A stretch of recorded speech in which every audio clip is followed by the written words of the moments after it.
Who's going to introduce the first person?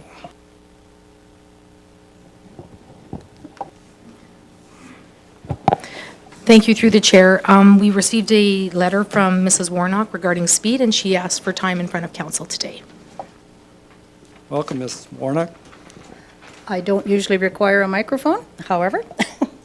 Thank you for hearing me here today, and nice to see some familiar faces, I might say.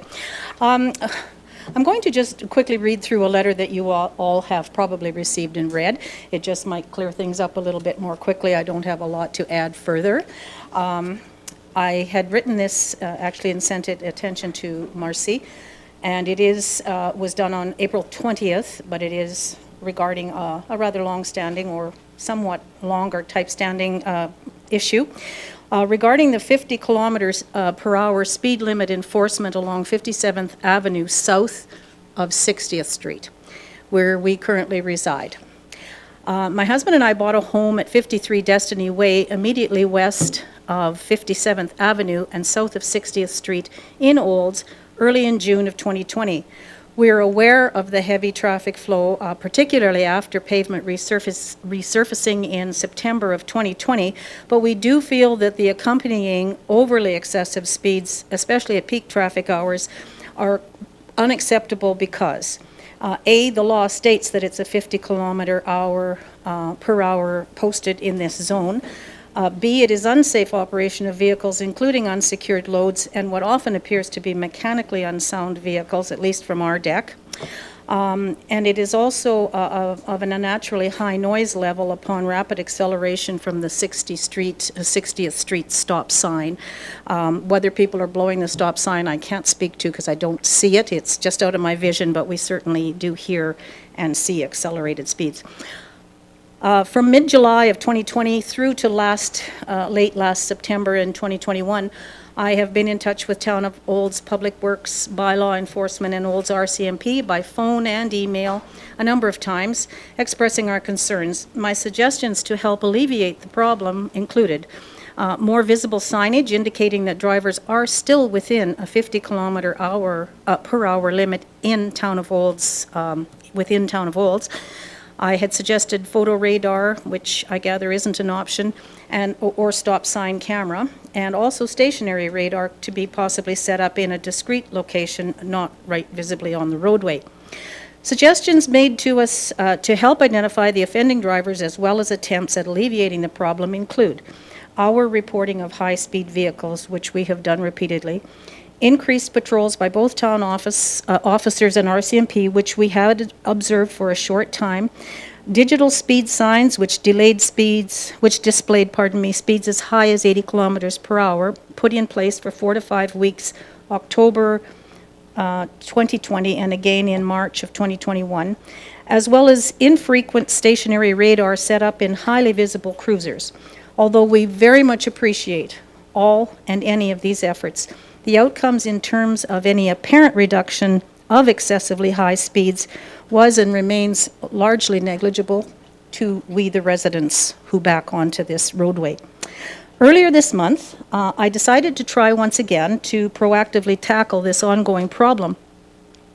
In a call to Town of Olds on 5th of April regarding protocols in presenting a neighborhood petition, since we hear from our neighbors about this as well, I had occasion to speak with Shelley in the Town of Olds office, who was very helpful and further connected me to Marcy McKinnon in the legislative department. And this brings us to the present and Ms. McKinnon's suggestion of how best to convey this issue to council, and here I am. My ultimate, and I feel very reasonable goal, is to enforce residential speeds along 57th Avenue south of 60th Street particularly, as posted, while eliminating the highway speeds and excessive traffic noise that seems to have become the norm along this strip. I thank you for my consideration. I thank you for your consideration of my concerns. That is the letter, and thank you for hearing it. Just further to, I guess my frustration with things that have been done, and I have been in communication, and again, I am cognizant and we are grateful for what has been done. I don't have the tools that certainly our law enforcement folks do, and it would appear, and in a very lengthy email from Chief Andrew, I understand how the process works and how we get the digital data and so on, and I understand that as the benchmark. Further to that, I would just have to add, with the communications that I have received in answer to what I've asked for, in terms of the data, what the data is showing, I'm not great with numbers, but I really have to I have a very hard time to equate the data that I'm hearing with the speeding that I'm seeing. And I can't measure their speed, but I've been around a few years, and I know when someone's doing 50 kilometers per hour or not. And I think a lot of people are thinking that because there's beautiful trees and an open space directly opposite on the east side of 57th of where I'm speaking, I believe it's just a mental thing that, okay, we're out in the country, let's just give it. They don't see a 50-kilometer speed sign. That speed sign is elsewhere. I've been told by Constable Christensen when he was still around that everyone knows it's 50. Maybe. I suggested possibly something more visible in the way of a stationary sign saying, yes, it's still 50 when you leave that 60th Street stop sign. So that's one, I thought, possibly simple remedy. They're just very highly visible. Could we do something about that? Photo radar apparently isn't an option, and stationary radar I think we've seen, as has everyone else. So it's rather ineffective when you know you're coming up to some radar. But if it was there all the time, it would be a great deterrent. I will say that. So those are some of the things that I'm struggling with, and in a lengthy email from Constable Christensen, whom I gather is not with us anymore, or at least not in this town, had indicated that an 85 percentile was around 58 kilometers per hour. Now that's not a major amount over a 50-kilometer speed limit, but if it's 85% of the people, doing the math, I'd have to think there's quite a few that are upwards of that to bring it to 58, because there's very few that are crawling by at 40. Again, I'm struggling with the math. So a little bit of where my frustration is, if maybe fresh eyes could look at this again, or if everything is being done, I would close with thanking you for hearing me, and I will very much be interested in hearing anything that should come of this. Thank you. Thank you, Ms. Warnick, for bringing this to our attention. Does anybody have questions? Mayor Dahl. Yes, thank you very much for your presentation. For your information, Director Andrew and his Protective Services Department, we just finished another review in quite the same manner. I do know that the Town Council is looking at it much closer with Director Andrew. And your comment with regards to the speed, I found quite fascinating as well, that this is something we just learned. A lot of time the speed boards are not on, and people think they're not on, and we're recording the speeds. Now, our director can certainly explain a little bit better than myself how that works. Did you want to add anything to that, Director Andrew? Thank you, Your Worship, through the chair. Yes, we are always gathering the data, and that's the big piece with these signs, is that we are trying to establish what the norms of traffic flow are and speeds traveled. And that's giving us better information to look holistically through the town in general, because there are identified areas that residents have concerns, as do we. And so we are working right now to put all of that together in a big picture so that we can present council some viable options to address the situation, not just in your particular location, but in multiple at the same time. And we're definitely looking at what some other communities of similar and larger sizes have done to do that, and the success that they've had with that. So we are in the midst, yes. Thank you. I'm encouraged to hear that, and I certainly also thank you for a rather lengthy explanation of the signboards and how they work. And yes, I understand it really very well, and I understand we're not the only issue. It's the only one I can speak to, and on that, thank you very much. Just hold on, Ms. Warnick. everybody wants to ask you a question. Oh, so, all right. Councillor Wilson. Thank you, Deputy Mayor, and thanks for the presentation. I have one or two questions. Just one, you referenced mechanically unsound in your letter. Can you expand on that a little bit? What do you mean by mechanically unsound? Audible. Lots of clunking, loose fenders, things that, are they going to get to the landfill, I'm assuming is where they're going with an unsecured load, zipping by and things flapping around, and some have blown off. Not always, but I would put that in unsecured. But the mechanically unsound, I think, is mostly, as I say, I'm not a mechanic, but something clunking and whizzing and banging and it's being driven at a high speed doesn't speak well to safety to me. So there's that. And because it is a road that's very popular to go out to the landfill, some of the loads, I'm sure they don't get there.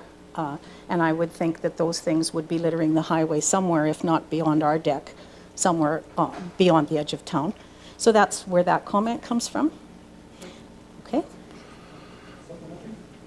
Go ahead. Somewhat, yes, thank you. More so for Director Andrew there, just wondering if there's any information he can share as far as the data gathered that's been done so far with the digital machines or anything else. You've referenced conversations you had previously with various folks. I'm just wondering if there's anything further Director Andrew could clarify with relative to the data and what it's been showing. It is early, so I don't have a lot of profound information to make a very big statement, but you know, it is what we see. There's no denying that there are people that are captured excessively speeding on many of our roadways. There's no denying that. There's always the very small percentage that would be not just over the speed limit, but excessively over the speed limit. There are a number of vehicles that are, you know, quite low under the speed limit as well, which is surprising in some cases. But the one thing is that there are trends of time of day. We identify paths in town that are considered, as much as you could say, a commuter route for a town our size, that, you know, start and finish of school times has an impact. There's certainly traffic patterns that happen in the evening hours where, you know, it would be less busy and maybe more people are out and about with recreational type things. So there's definitely different demographics as to what we see and time of day for sure. Lunchtime. Sure, lunchtime would be one of them, yeah.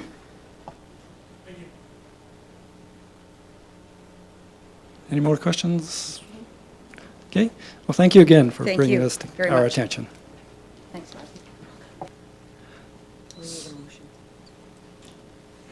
So a motion to accept this for information. Okay. Mayor Dahl? Thank you, Deputy Mayor Walsh. I so move that council accept for information the report on traffic speed. All in favor? Motion's carried. Thank you. Our next delegation, Parkland Community Planning Services. I see Mr. Teal's with us.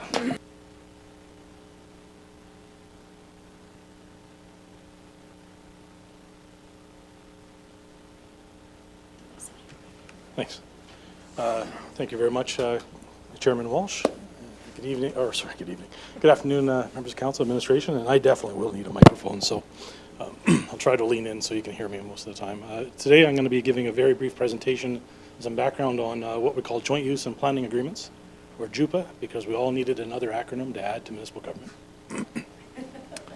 And then switch over to a conversation about the process going forward for the town of Olds. So probably a couple minutes on the background, and then some more time on the process that administration's prepared, and then a couple points of direction that we're hoping to get from council on how to proceed and fulfill the requirement to prepare joint use planning agreements.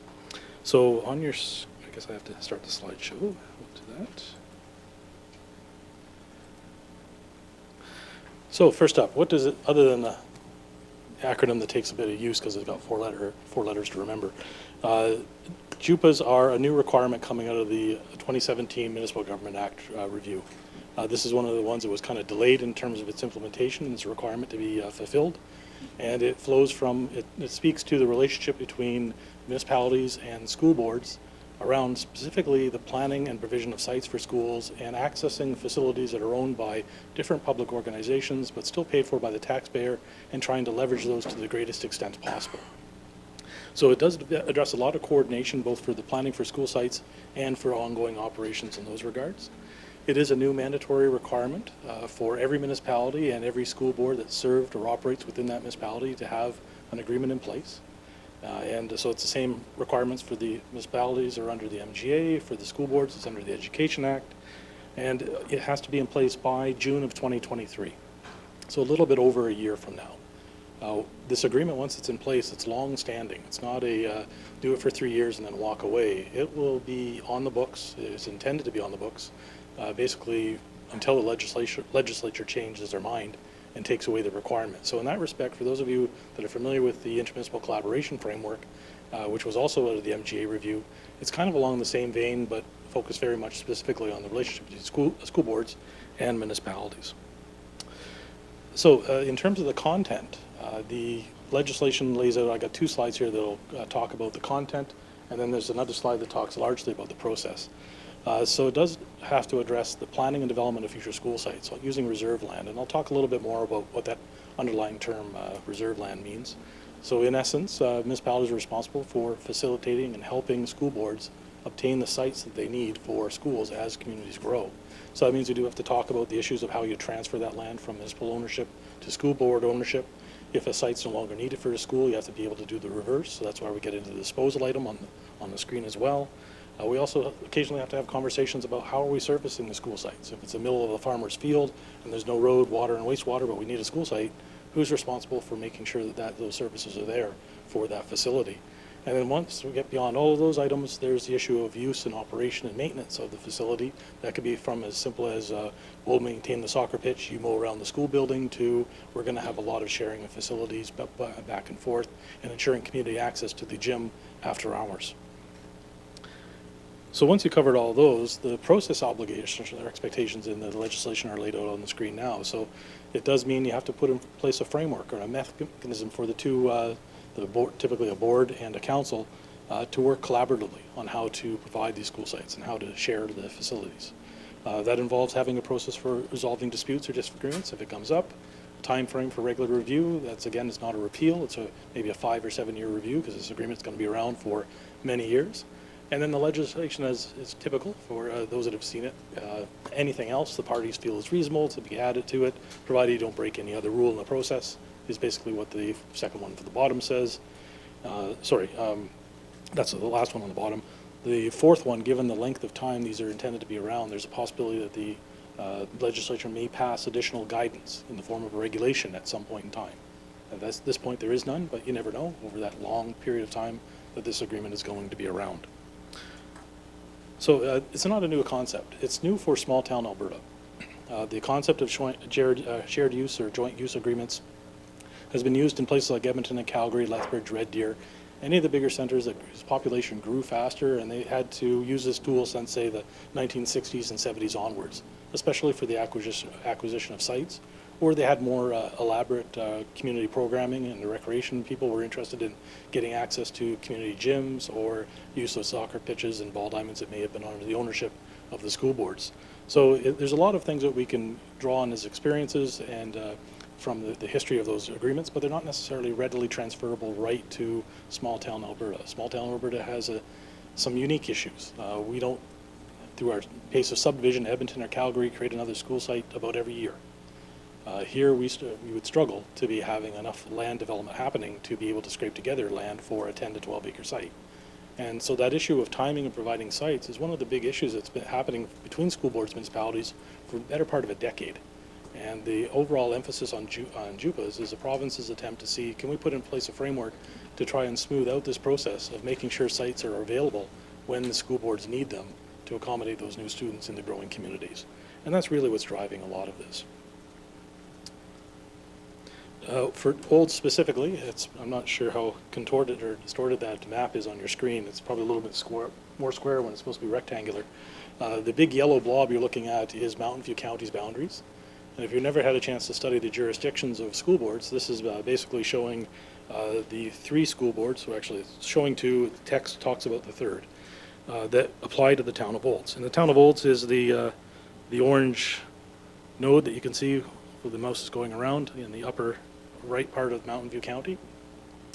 And the orange dashed line going out around the outer edge of the county and even going beyond in some spots. That is the boundary of the Chinook's Edge School Division, so the public school division that expands up to Red Deer County and Mountain View County. And certainly they own and operate schools, and the town of Olds falls within their jurisdiction. The green hatch that you see is from the 4x4, the formation process that the Red Deer Regional Catholic School Division undertook about almost pushing 13 years ago now, to extend into the area. So that means the town is also served and within the jurisdiction of that school authority. And the final one is not on the map. There's a line that goes across the province, right across the top of Mountain View County, that separates between the South Francophone Regional School Division and the North Francophone Regional School Division. We don't hear from the Francophone school divisions very often. Mostly they're, to be honest, I'd have to go looking for their nearest facility that's in the south. The north one, the closest one, is actually in Red Deer. And then you have to go up to the Edmonton and North area to find actual facilities where that board operates. But jurisdictionally, you're within the boundaries of that Francophone school division as well. So what that means specifically is there's essentially up to 3 agreements that the town of Olds has to be a party to meet the legislative requirements of having a joint use and planning agreement in place. I mentioned that reserve land. I'd come back and speak about that. So that is the tool that's available to municipalities to obtain land for parks and school sites when people choose to subdivide their property up to 10%. And it sounds like a lot of land, and it's amazing when we start looking for sites for 10 to 12 acres for school sites, and a typical quarter section generates 15 acres of land. But we're also trying to do local parks, trail corridors, maybe a soccer pitch. So that there's a lot of pressure on that 10% very quickly. But that is the main target of the discussion, is that legislative tool that's been given to the municipalities with the expectation that it's used to facilitate school site provision.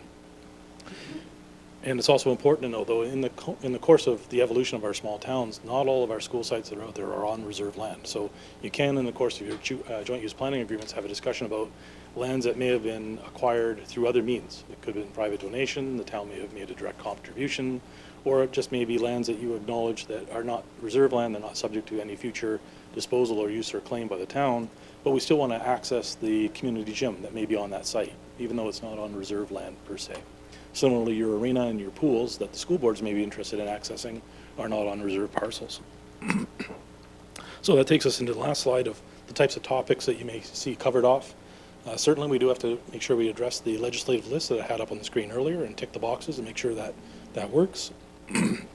There's lots of optional topics and optional ways for the municipalities to go.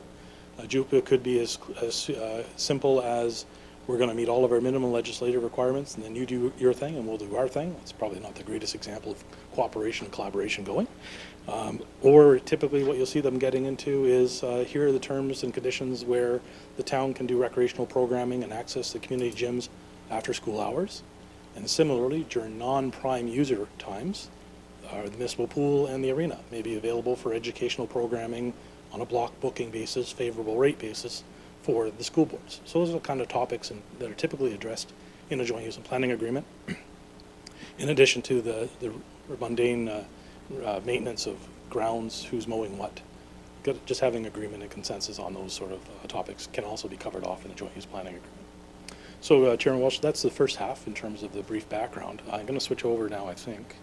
Now I do need the keyboard. Sorry. I need that escape button. There we go. To the RFD, which is hidden down here somewhere. So we've gone over the background part of the RFD. The second part is the administration's had a chance to put together a framework which is attached to say, okay, we have to do these things. We know a little bit more now what they're about. How are we going to go about doing that on behalf of the town? What's our starting point? And the process we put together basically includes having an administrative team meet up with our counterparts from the school boards and try to negotiate and get in place a draft agreement as best as possible until we reach the point where we have complete consensus on agreement or we have partial consensus in a number of outstanding issues, and then bring in a committee of representatives from council and a school board to review the work done to date and, if need be, also work through any outstanding issues. with the view that that committee would then be responsible for turning around and giving a recommendation and a draft agreement for consideration by the respective board, school board, and council. That's the overall gist of the framework that we put together. The administrative team we envisioned would be myself, supported by the two directors, Director Wagstaff and Director Greco, but also drawing in other staff as needed, especially if we needed some detailed information about what's happening at the pool. We'd be able to draw in that kind of resource. On the school board side, we would anticipate it would be assistant superintendents and superintendents. But in all fairness, Chairman Walsh, this process has been pitched by town administration so far. One of our first steps would be to see if our partners in the agreement are in line or agreeing with that overall process, but we had to put some sort of starting point together, and most likely it'll be the town that goes out and initiates a contact to see if this is a workable process to move forward. So that's the general gist of the overall process that we put forward. We're asking council's review and direction on. There are 3 specific areas where we've identified points of discussion where we would appreciate some council feedback and direction. The first is dealing with how many agreements. And there's a possibility that within the town boundaries proper, we will have the Chinook Edge School Division and the Red Deer Catholic Regional School Division, each of which may be vying for the same school site at the same time. So one option is it is possible to have one municipality and 2 school boards under a single agreement, so that all 3 parties are at the table for those discussions about site availability and how we share and access facilities. There is a possibility that one or either or both of those partners may not want to be in an agreement that way, and they may prefer more of a bilateral approach, in which case the town would now have a separate agreement with the Chinook Edge School Division and a separate agreement with the Red Deer Catholic School Division. So we are seeking some feedback on preferences in that regard. The second point that we're seeking some feedback on is the Francophone School Division. We have a very low degree of interaction, and there's an opportunity, by low degree of interaction, we probably haven't heard from them in more than a decade. Nonetheless, they may be obligated to have the same legislative arrangement in place, and this may be more of a, it doesn't sound very good, but more of a check-the-box exercise, where possibly that's the opportunity is to bring the municipalities in the region, Mountain View County, together with the same Francophone School Division, and maybe put together an agreement that says if the Francophone School Division ever needs us, they'll call us all together, because maybe the school shouldn't be in Olds, maybe it should be in Didsbury or Sundre to serve the Francophone population. That brings us all to the table. Again, similar to the other points, the other potential partners of that agreement would have to buy into the process, and at this stage we don't know that point. The third point we'd appreciate some feedback on is the committee level that I mentioned. That would, if council approves the framework for going forward, we will eventually reach a point where we need a couple council representatives to meet with the Board of Trustees. I get struggle with that one, I'm so used to councillors.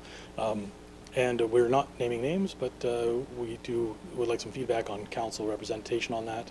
Our estimate, based on how fast we think we can go to getting a draft, is that we're thinking by November this year we would have drafts ready to go for review with the committee, which means by October 2022 at your organizational meeting would be the last point where we'd actually have to have names of who's fulfilling the committee roles for that function.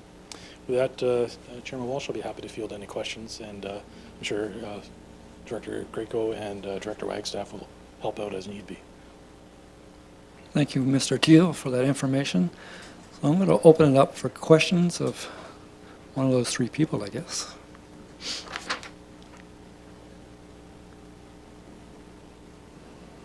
Councillor Wilson? Thank you, Deputy Mayor Walsh, and thank you, Mr. Teal, for your presentation. So I just have a question. I'm all about simplicity, certainly when it comes to the agreements and everything, and as you said, we have multiple stakeholders involved. Is your experience or a single-use agreement with multiple school boards, as in Chinook Edge and the Red Deer Catholic, is workable, doable, or would you recommend bilateral agreements? Thank you for the question. Chairman Walsh, I think, is it possible? Yeah. Is it doable? Yes. You know, when you look at some of those models that I mentioned at the bigger urban centers, most of those are, all the parties that are involved in it are around the table. Sometimes it's up to 3 school boards and 1 municipality. In some cases, you'll actually even see a secondary institution like Olds College as part of it, although I'm going to point out that's not part of the legislative requirement. So that is the trend that you see, and it helps with some coordination issues. At least it makes, if there's an issue, a difference of opinion, there's the same dispute resolution process. But at the end of the day, if the other partner is not prepared to enter into that agreement, the bilateral approach, I think, can also work. I think the challenge in that one, though, is when you start talking about planning for future sites, you're still going to round up all the stakeholders and get them around the table. You're just going to be, you're under agreement A and we're under agreement B. And I think the challenge on that one would be the potential the municipality gets kind of left in the middle on if there's a difference of opinion, which agreement rules over the other. But, if everyone is working together, it's probably a remote possibility. Councillor Ryan, you have a question. Yes, thank you, Deputy Mayor Walsh. I guess from my point of view, Craig, or Mr. Teal, sorry, is that it makes sense to do it, to keep it simple and to have both parties at the table with us, because we're obviously going to share facilities, or they're going to have the same services and that kind of thing. So I do think that a one agreement is the way to go, or one, JUPA. JUPA. But I guess we would have to find out how they feel about that as well. And, for us to have a discussion about that right now without knowing how the two boards feel about being together in that kind of conversation is a bit of a moot point. But I do agree that that's the way to go, and thank you for bringing that up, because let's just keep it simple, Councillor Cummings. Thank you, Mr. Chairman. Mr. Teal, has the province given us a deadline or a time frame in which these JUPAs have to be completed yet? Yes, June 2023. What they haven't articulated is the consequences of not making the timeline, which is, for those who are familiar with the ICF, they put out a whole bunch of dire consequences. So fortunately that we're not under that kind of gun, but I don't encourage purposely antagonizing them. Mayor Dahl. Yes, I see that on page 14 of our agenda. By June 2023, we have to have adopted a joint use, a JUPA, with the 3 school boards. I do like the presentation that is provided to us with regards to the organizational approach, and it's doable, in my opinion, so we should be able to work with that. Any more questions?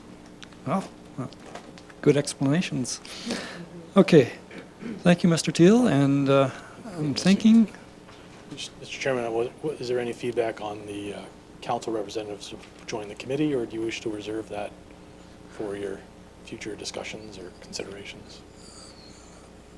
I'm thinking we'll reserve that and have a discussion with administration and how we're going to set that up. But I think, well, I'll be looking for a motion. I hope that is in the motion going forward. Yes, Interim Director. I'll just comment, if council can give us an idea of the direction you'd like to go in, because this will come back to council on Monday for a motion. Mayor Dahl? I believe in your time, we have had a JUPA in the past, I recall. It's maybe not one that Mr. Chairman, not one that I recall working on, but I think you have had, I have to ask Councillor Wag or Director Wagstaff to help me on this. I think you have had arrangements for shared use of facilities, just not addressing the site preparation and delivery aspect. Certainly you have a history with the Holy Trinity School site about how to acquire that site, because that was a good example of the challenge that why imagine that happening across the province, where the need for a school arises and there's no site ready to go and it's not serviced, and the need is pressing, and that has been one of the big issues. So, have you had a formal use agreement? We have in the past had some agreements, both formally and informally, with local schools and the school division for joint use, or not joint use, but reciprocal use of of in-kind. Councillor Ryan. Thank you, Deputy Mayor Walsh. I would ask our interim CEO for clarification on what you're looking for us from today, because are you looking at numbers for the committee, or are you looking at specific names for the committee? What is it exactly you're looking for? No, I believe it's just numbers for the committee, and then the names would be at the organizational meeting in October. Thank you. Mayor Dole. Well, it does recommend mayor and 2 councillors. I do believe in the past we were a mayor and 1 councillor. I just ask council how you feel about that, because it does say on the other side that it's a board chair as well as 2 trustees. So would we not want to stay in sync? Should we not ask first, then the other side, the school board side as well? Perhaps Councillor Blatz can help out here too. Okay. Councillor Blatz, then Councillor Cummings. Thank you, Deputy Mayor Walsh. I guess my suggestion would be, if you're looking for some type of direction today, if we have a formation of our council, we could say the mayor and up to 2 councillors, and then wait to see what the board is going to do, and then we can move this forward at Monday's council meeting, and then do our appointments at the organizational meeting in October. Councillor Cummings. Thank you, Mr. Chairman. So I do like the up to thing. I'm not a big fan of having a plethora of people on a committee, because the more people you have on a committee, the more opinions you have on a committee, the less ability to get work done, in my opinion and in my experience. I would like to see it capped at 2. But again, that's a negotiation point with the agreement committee while you're dealing with other parties. So if the other parties are insisting on 3, we can match it and change it at a future date. But I would like to keep it capped at 2. Mayor Dole. Thank you from my fellow colleagues. I do believe that's an expression we also had at for our organizational meetings. We were trying to pull back and not always have 2 of everybody everywhere, and I would agree to that as well. So we have somewhat of a semblance of some direction here. Who would like to make a motion? Councillor Wilson. Thank you, Deputy Mayor Walsh. I'll take a crack at it here. So I would suggest or recommend that council accept for information and provide the following direction to administration, that committee be struck with the mayor and up to 2 council members, with appointments to be confirmed in the October organizational meeting, and that this topic be brought back for discussion, at the next regularly scheduled council meeting.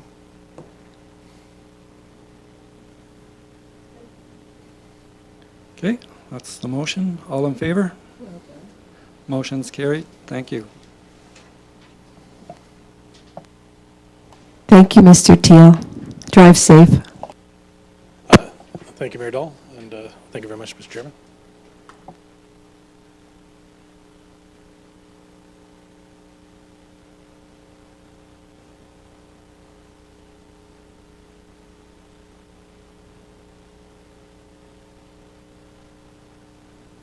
Okay, our next delegation is Uptown Olds.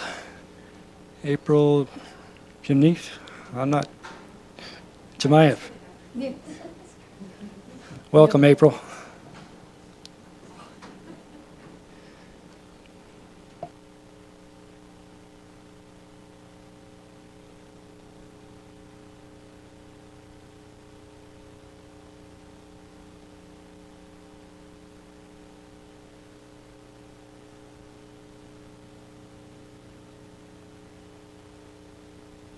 Uptown present to you. It's really important that you know what we've been doing and where our plans are to go, and how we can partner maybe together to move things along for Uptown Olds. We have a beautiful presentation for you, and I'm probably not going to go through it verbatim. I'm sort of an off-the-top talking person, but if somebody could just hit this every once in a while for me, that would be terrific. As we all know, that Uptown Olds has been around for quite some time. And we were lucky enough to partner with OI and the town of Olds to have the Uptown Main Street program, that we were able to do a number of improvements in the Uptown, and we really appreciate that. But part of the problem is with Uptown right now is because we no longer have OI, so we're not able to access those grants because we don't have that status as of yet. We're working towards that, but you need a nonprofit status or something to access those grants. So sort of that's where we're moving toward. We've got our own bylaws now. We're looking to become a nonprofit. Part of the reason we're here is to become a modified BIA, which is a business improvement area. With that, we do need some funds for a coordinator. Once we get those things in place, we'll be able to access grants for the Uptown area, which may even be able to access grants for a coordinator. Hope I'm not talking in circles for you. Everybody get where I'm going to right now? We host a number of events. We're probably the premier volunteer association that does these events, whether it's a car show, whether it's Uptown Oldstess, whether it's Midnight Madness. You know, we try different initiatives to get really people engaged in the community. And as you know, as a group of people, it takes time to do that. There's numerous meetings and volunteer hours that go into it. If we actually look at our volunteer hours, which I know our treasurer has, they're in the thousands. And that's over and above what we do for our job, those hours. So you can imagine how much time and effort is put into the members of the Uptown Olds. We've had to make changes in the last bit since Oldstess. We've really, since the COVID issue. We've had to kind of create an Oldstess 2.0. We've had to change. We've not been able to have the amount of people in our downtown area to really be able to engage. And I know it's hard to keep up with me on these things, right? Sorry. We really had to pivot to make things a little bit different. We have shop at Gnomes, so we don't have the amount of people coming into a store all at once. It's just small amounts of people coming in. But also engaging the community in something that's fun and interactive and gives them something to do.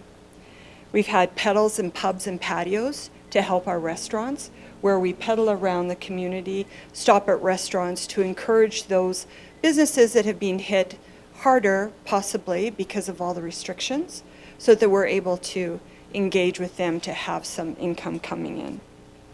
Kombucha and classic cars, spring fever giveaway. I want to talk to you about this for a second. This is a social media event, I guess you could call it, that we've started this spring. I saw it in Stettler and the engagement was absolutely incredible. So we brought it to my team, saying, do you think we can do this? Do you think we can get the same results as what Stettler did? Well, I'd like to tell you something, that we had over 4,000 people engaged in that one spring giveaway.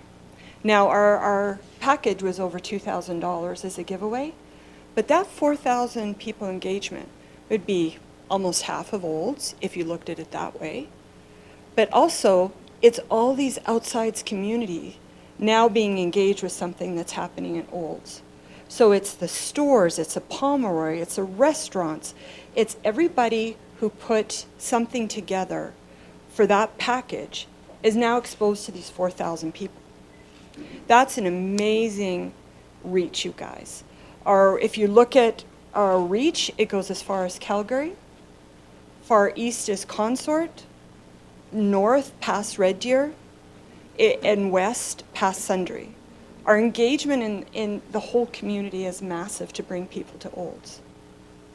So we're just thrilled with that, because then now what happens with social media, when you have these events like the car show that we're hosting for Oldstess, not only will it bring those people in for the cars, but we have over a 4,000 person reach outside of the community outside of the car people, outside of the normal people that would look at our community, will now see things happening here. What does that mean? When we have a dance competition, Grouchy's, all of the restaurants are full. The restaurants are busy. We know that from our curling. So when we are able to put events on, that not only helps Uptown, but it helps the whole community. We've changed some of our logo, as you can see on the screen, I think. There we go. And part of that is the chrysanthemum. It really represents a lot of things. Not only hope, it represents community. It's represented in our mural. It's just something newer and engaging for us. We always have the Halloween Howl. And you know what? That brings a lot of people and a lot of children a lot of joy in our Uptown community. And we also give out candy, which is supplied by the Uptown Olds Association. So we're not just about ourselves, we're about giving back. We gave back Easter hampers to the community as well.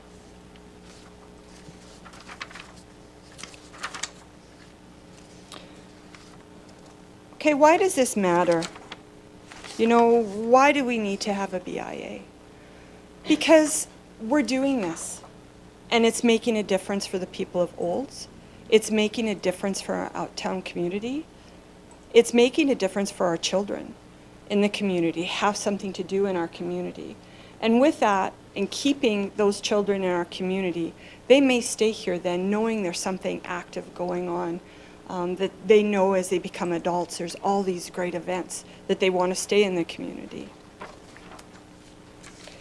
So we need a coordinator, to be honest with you, and that's part of our pitch. We had one prior to this when we were going through the changes in the Uptown Olds. That was really important, but at one time we had to no longer do that because we didn't have the money to do that, and we knew the money that we had needed to go back to our members because that was really important. So we undertook doing most of this by ourselves. But if we want to continue to grow and do things for the community, then we need to have a coordinator. Bottom line, we need to have somebody who has graphic design ability, who can write grants for us, who can do all of those things, who can coordinate with meetings for Oldstoberfest. For all of these things that we could bring more to our community, because really we are the heart of our community in the Uptown Olds area. We would like some seed money for capital projects, but with a coordinator we'd be able to work with that for granting to be able to get matching funds. We're willing to give an annual audited report. We would have a budget to submit to you prior and after. And as you know, as a board, we need our amounts audited, our financials audited, which we do every year by a financial institute. We would like, though, to mandate our strategic plan ourselves, although we would be happy to have input from the town on that. I think that's about it. I do have a budget, if you'd like to look at it, proposed budget for the monies we're asking for. Is that something you'd like to take a look at while we're here and ask some questions? Not today? I would certainly like to see it, not necessarily today. It's pretty short and inclusive. Okay? I'd recommend that you leave it with the legislative clerk there and council can review that. I think you've got it on the stick that I gave you. Is it in? Did you see it? I don't think I downloaded it. Okay. I can leave this with you. You can take those. Thank you very much. We're very interested to see that. Okay. Thank you, April. Very good presentation. I'm going to open it up for questions. Is there any questions for April? Councillor Cummings. Actually, it's more of a question for administration, Mr. Chairman. That's okay. Go ahead, yes. Has the EDO reached out to Uptown Olds Association yet to talk about this sort of thing and see what services we're already? I'd hate to see some overlap. between what we're already providing to, or can provide to Uptown Olds that we have available, rather than they trying to do it themselves without the assistance. I just want to know if the EDO has actually reached out to Uptown Olds and had a conversation with them about this. So Sandra Blythe, our Economic Development Officer, is actually in the audience. So I don't know if you have anything you want to say right now or during your presentation. Well, I can say that I did attend the AG and learned what the organization is about, with the intention, of course, to figure out how we will work together moving forward after that common strategy.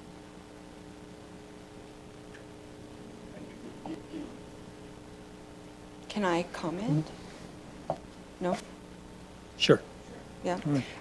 The problem is that for us, we're past our first quarter. We're quite deep into our second quarter. Our AGM is held in the third quarter of the previous year. So, you know, it's been quite a while, and we've sort of been wondering what's happening, and that's where we're at. I understand that you've lost some staff in that area that we've worked with before with Michelle Jorgensen, because we've worked quite extensively with her. So that might be part of the reason we haven't had a lot of dialogue.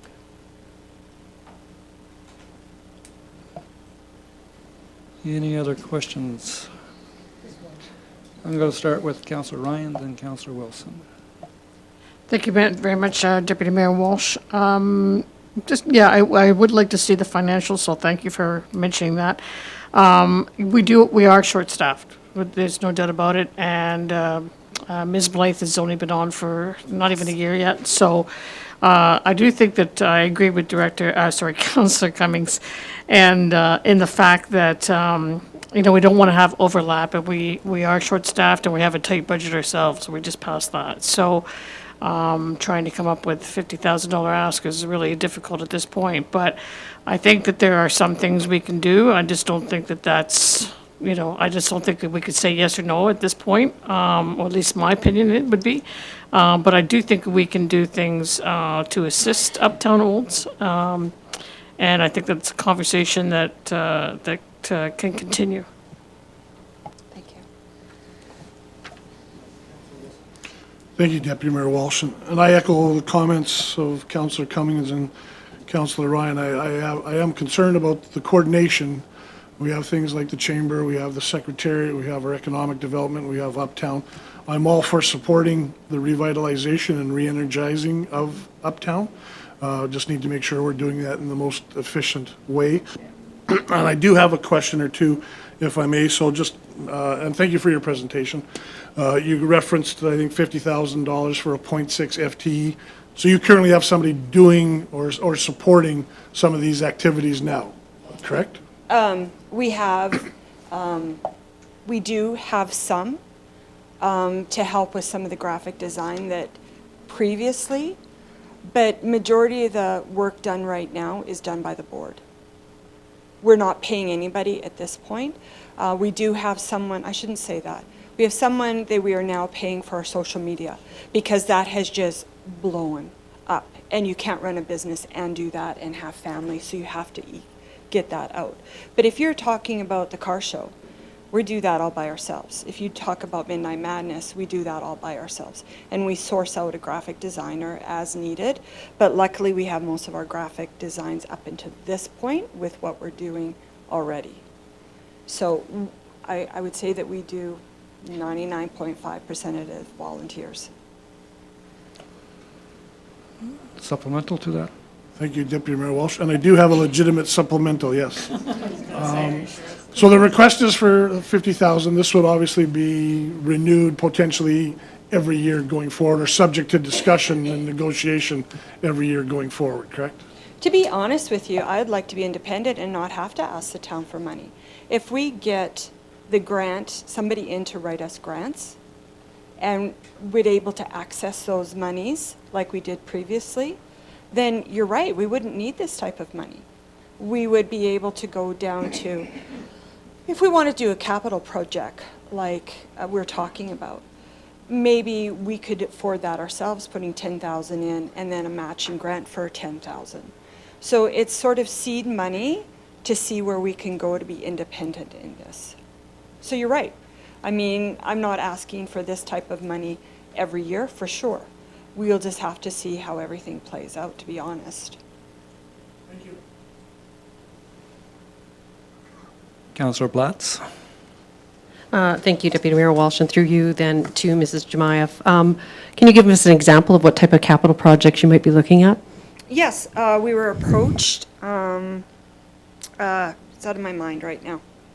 We were approached to look at doing another type of art installation in the uptown area. We were approached because the people who wanted to have something done had been told there were 3 people or 3 organizations that were turned down because of the arduous way of getting through to get a mural done. So we said, yeah, we'll be happy to go through the process again to see where we can maybe look at helping you refine the process, or where we thought you needed more work or where we needed more work. So we're just throwing things around. So if you look, people say, if you don't have a tourist attraction, you need to make a tourist attraction. So that's what Uptown Olds needs to do, to bring people into the uptown area, bar none. So we do have numerous walls, and we do understand that the committee or the council would like to see something that represents what the uptown is, some of the older buildings and what have you. But also another really engaging idea came up during one of our meetings, is having a crosswalk done. So there are 40 crosswalks in Uptown Olds, and we've researched the paint, we've researched how to do it, the stencils. The thought was, if Drumheller has dinosaurs, why can't we have animal footprints in our uptown, very like horses and bears and whatever? It'd be super engaging for families to come to Uptown Olds and say, well, what do you think that footprint is? Do you think that's a bear footprint? Or do you think that's a horse footprint? Do you think that, and we would have these animals from our area to be historic, they're historically here, and it would be a family engagement to walk all over the uptown area. Like I said, there's been 40 crosswalks, and have something for families to do, because we know there's not a lot of extra money in families' pockets right now. With inflation, gas prices, they're going to be spending more time at home. This is something for them to do on a Saturday and Sunday. Mayor Dahl, you have a question. Point well taken. I've just got a couple questions here. First one would be, in your ask for your coordinator, am I hearing you say that you're looking for somebody to also be a grant writer? Who is the coordinator? That would be part of their responsibilities to write grants. Okay. Absolutely. That's very interesting and good to know. When you talk about crosswalks, you're correct, we've got about 40 crosswalks. We've also had a very good delegation and request for an area in our Uptown Olds for a Pride crosswalk that we've been working towards with some youth at the high school. And the only other thing I want to say is, when you talked about your social... Point of information, just a correction to that, Judy. So the program she's talking about is the same program you're talking about, which is the Public Art Advisory Committee working with her and the group from school. So it is all the same program. Thank you very much, Councillor Cummings. I just wanted to share the fact that I didn't want to let them be left out. Thank you. That's probably my error. My No, it isn't. apologies. It's just that I wanted to bring that up. Thank you. And when you were talking about social media presence, it's really good to hear in your correspondence that the town staff even had mentioned to you that we benefit through the marketing done by Uptown Olds. So that's a plus, and it's very good to know that the town could possibly provide some fiscal support in this ask as well in that regard, because it truly has. But thank you very much for your time. Thank you. Thank you, April. My question is, what's the support for BIA Uptown Olds? Have that been a good discussion? That's a very good point. So we're asking for a modified BIA because we understand there's a lot of hoops to jump through for a modified BIA. So what we're asking is $1,000 from every member of their tax money. So it's not going to be extra money out of anybody's pockets, except that the taxes they've already paid into the town.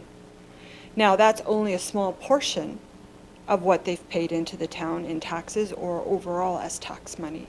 So it'd be $1,000 for every member that is part of Uptown Olds at the moment. Actually, it'd be a little bit less because we're at more than 50 members at the moment. So I think it would be a positive knowing that their tax dollar is going back into their own community. Thank you for that. Any other questions for April? Councillor Wilson. Thank you, Deputy Mayor Walsh. So how many members are we talking about then in Uptown? You said $1,000 per member, and roughly how many members? About 55. Yeah, okay. And you have to understand we've gone through a really tough economic time for you know, the business is down really 50%. For us to even get that just shows the endorsement of what we're doing in the Uptown area. For those people who put that amount of money out of their pockets.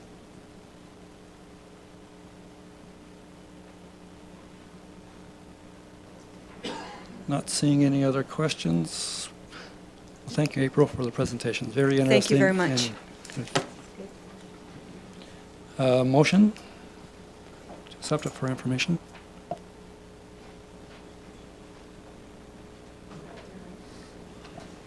Councillor Wilson had his hand up first.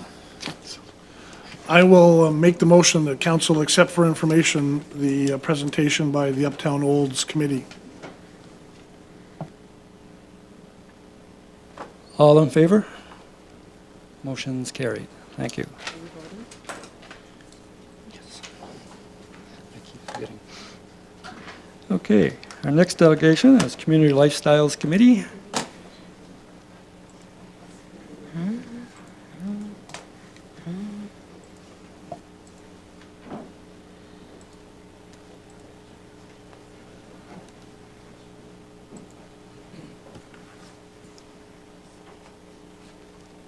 Good afternoon, Deputy Mayor Walsh and Council and Administration.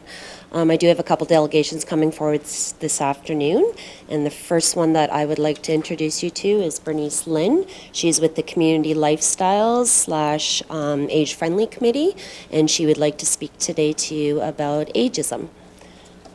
Bernice, you want to come?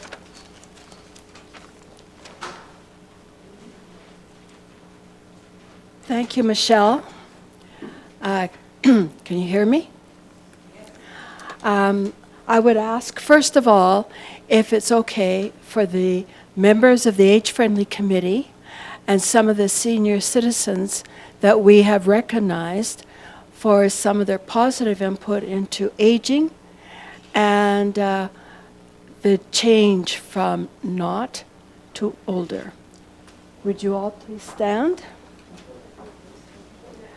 And the members with posters, they're just delightful to read.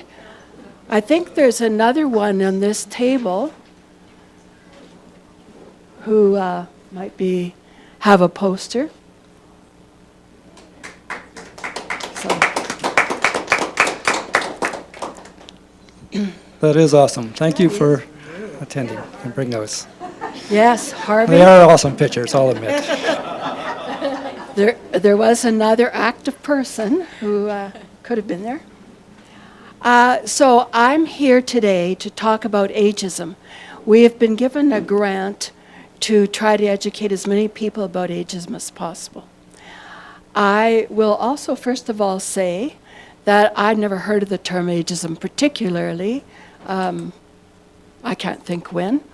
And so it is only in recent times that I've actually been having to learn and study about ageism as well. It is a more important topic now because, as you probably have been aware of with Stats Canada information, a whole lot of people are getting older. I'm just the start of it.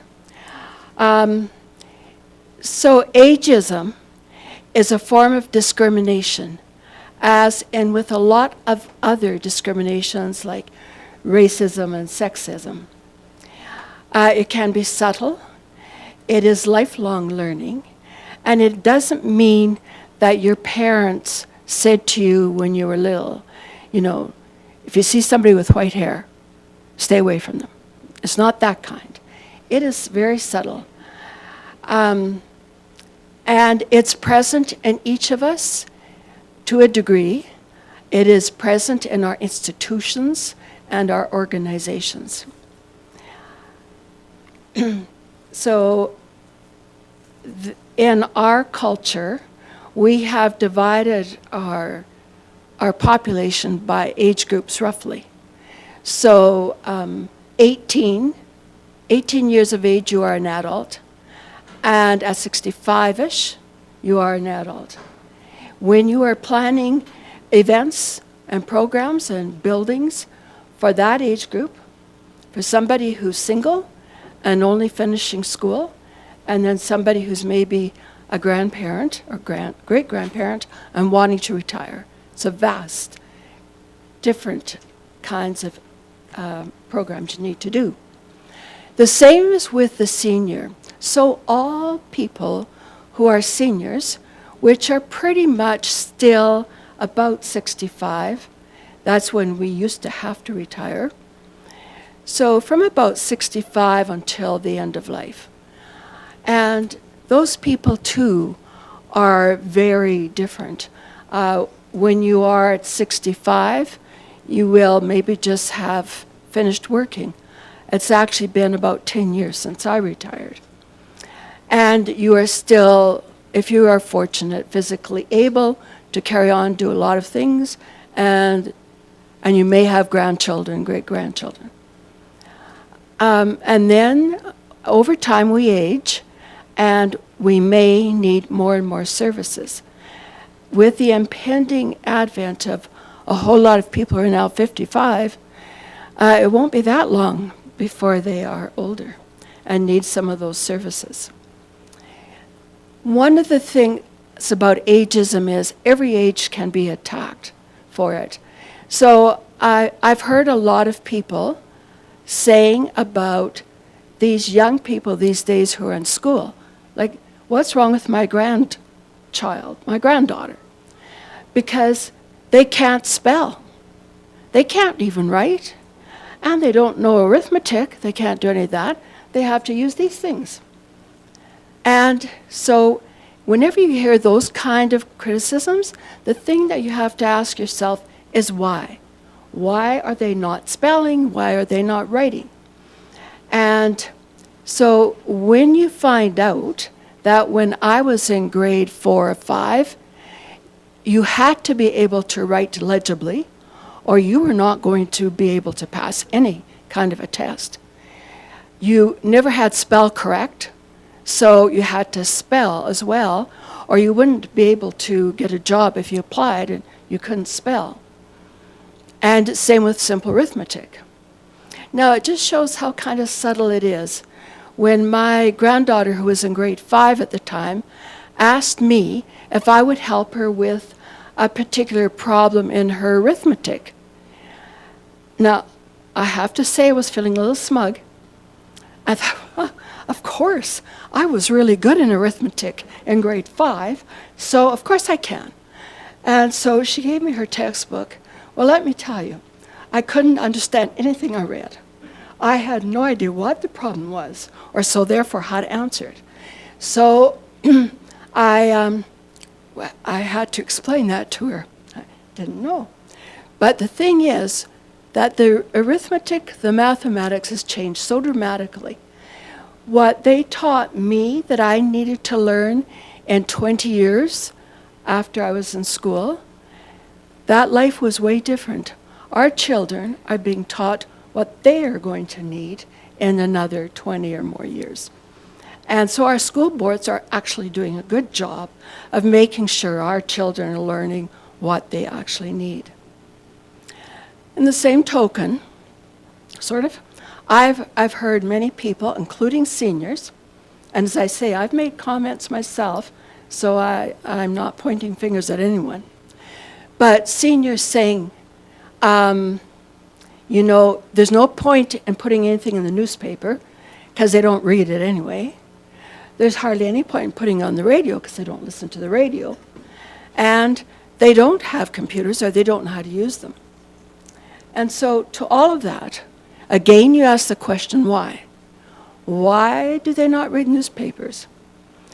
As we age, we do begin to have some changes in sensory gifts. So sometimes our eyesight begins to change. And when you are reading something, if you ever are sending anything to seniors, older persons, you should actually never have font less than 12. It might take a little more paper, but if you want anyone to read it who might be a senior, or all of them to read it, it has to be large enough. It isn't good enough to make pretty pictures, because if you have trouble with your eyesight, it's hard to distinguish what the writing is, what it's saying. And when you're on the radio, lots of time, or TV, whatever, lots of times when you're hearing, if you have a hearing impediment, unless people are enunciating and unless it's clear and you actually know something about the information already, it could be lost. So it isn't that seniors don't want the information, they really need it. And computer use, when I came today, my husband asked me if I'd put my presentation on my cell phone. I said, are you kidding? I've had a cell phone for a long time. I've always used my cell phone for emergencies. I was treating it like a phone. So when I'm in Red Deer coming back to Olds at nighttime, I like my husband to know I'm on the road. But my husband is way more savvy than I am, and he uses all that stuff. But you know, one of the troubles is when you are a senior is that things evolve and change really fast. So the computers that you might have when you are 65, pretty soon you need to get upgrades, or your computer's too old and you have to get new ones. Now I have a neighbor who is 90 and he needed a new computer. But he decided that at his age there was no point in spending the money on that when he could use it for other things. So now I can't send him an email because he just hasn't got it. And expense is another issue and barrier for people using those kinds of things. I was asked by some close friends fairly recently, when they knew I was really involved with ageism, Bernice, have you ever felt directly you were directly pointed that because of your age you couldn't do something? And at the time, thinking, no, I guess not. It's just general. And then a few months ago, I remembered because I was at a playground. My husband and I had come back from a playground in Phoenix where they had musical instruments in the playground. And I was blown away by looking at grandparents, great-grandparents, and children playing on these musical instruments together. And you needed no skill. You just made music, and it was fabulous. And my granddaughter and I used to swing together in the park. But I thought, I would love to have my park or a park in Olds I could go to with this musical instrument. Now, there's a whole lot of work you have to do, as you all know here, about parks. I was willing to count people to see how many actually came in my park. But one of the members of a committee that would have been interested said, Bernice, nobody uses our parks. Nobody goes in the parks anymore. And I said, well, my park gets used quite a bit. Now, it may be by a lot of senior people, older persons, but it gets used a fair bit. I'm willing to go and count to see how many. No, we're not interested, can't do it. We even had somebody available who at the time had playground equipment and accessed information about this kind of material. And, but it was too late. So I never got to do music with my granddaughter. So those are some of the things that can make life different. One of the other things certainly is about housing. And with Stats Canada and all the stuff I heard on TV and news about what this is going to mean, and provincial governments in some places already giving $20 billion, $40 billion to build new facilities for all the people who are coming up. Well, when COVID happened, at first it was Eastern Canada, and the TVs were showing constantly pictures of older persons in bed and struggling to breathe and doing a very horrific kind of death. And no visitors. And it was understandable why there was no visitors at the time. Nonetheless, to see that is just horrific to me. And seeing family members with signs, whoa, that was quite distressing. I had already decided at one time in my life, I will never go into a long-term care facility. And that was just, but I didn't actually mean it, but that's what I thought. I have actually no idea how I'm going to feel in another 10 years. So when I was looking at that, those poor people, the poor families, and I thought, oh, this is just, I'll never do this. And then I heard on TV for a day or two, people talking about boomer removers and laughing. And I had to ask some in my age-friendly committee, well, what's that? Well, then I learned that most of the people they thought were going to die here in the nursing homes were baby boom generation. Well, they're wrong, actually. We're a little older, but or younger. But anyway, that's what they thought. And then they die from having COVID.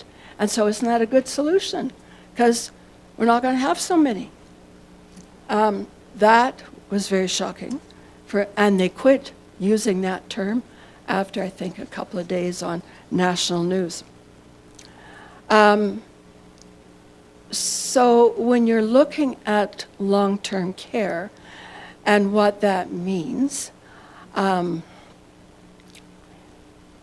what they showed on those places where people were spending, I don't know, $10,000 a year, $20,000 a year and more to live there. So those people were not poor people. And they had families. It looked like a lot of them had families to support them. But what that money was going for was for this facility, and the board was able to show how responsible they were. Having already researched some of this stuff, because I was retiring, or did retire, I learned a lot about people who care for senior citizens, older persons in long-term care. So what was happening is that they, and this is Ontario and Quebec that I saw, they hired people with the lowest skills they could hire to pay for the most minimum wage they could get away with, and to offer no benefits so that they would stay. Not even so that they might feel loyal to the institution. On top of that, these people were either ill-prepared or unprepared to actually be able to care for seniors. I'm not sure if they even asked the employees, do you like seniors? I recognize that when you're feeling not well, when you're feeling lonely and scared to death, that you might be a little grouchy. I'll never be grouchy, but I know everyone else might be. So,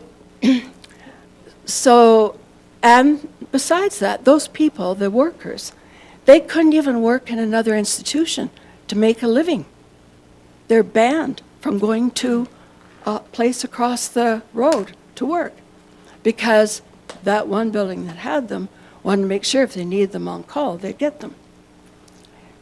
This is a form of definitely ageism, and I can't tell you how upset I was to hear about that. Then I heard that these poor, ill-prepared or unprepared staff people were getting paid, I call them patients, that's because I was a nurse once, but they're getting care loads of senior people with all kinds of disabilities, all kinds of needs. And when they got this, their loads, they were getting 20 seniors in a daytime to look after. This is to bathe them, to feed them. They need 2 or 3 feedings in that time shift, toileting them. It is very time consuming. And if they're lucky enough to get an evening shift, they were getting 20 and up to 50 people. You cannot, it doesn't matter what skills you have, you can't do it. It is just not possible. And so that's when I got really angry about ageism. And I'm here really just to let you know about it is there, and there are ways to overcome it is really to start with our little children.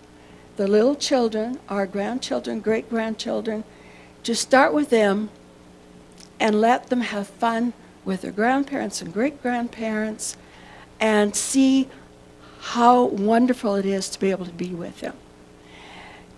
Because of the Stats Canada report, they interviewed a man in Denmark, and he was describing the wonderful system they have there. And I've been to Denmark, and it's a wonderful place. But I didn't really actually see any older people, but I wasn't there, I guess. Anyway, but what they have there is a system where families live together. So when they build these $80 million facilities, they don't just stuff senior and older persons in them. They have younger people and families, and they all work together to take care of each other. Rita Thompson, who's here with me today, has family still in Holland. And one of the issues that can happen when you become a senior is a whole lot of us will get dementia. And I pray it's not me. My mother had dementia. I know what it's all about. Oh, well, maybe not all, but I know quite a bit. And so in Holland, they have at least one place, and you can ask Rita for some details. But they keep the people with dementia safe. So they can go outside. They can go from a shop to a shop to a shop like they would if they were still like they were 20 years before or something. And they're safe there. And they have people that work there, and they have interaction with younger people. So if they have college and university kids working in places, they can get housing at a reduced rate. So Rita can certainly give you more of that. I would just like to finish, you'll be glad to know, by saying that I really appreciate your attention.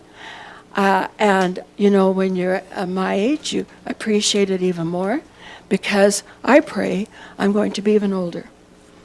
And I would enjoy a healthy end of life, too.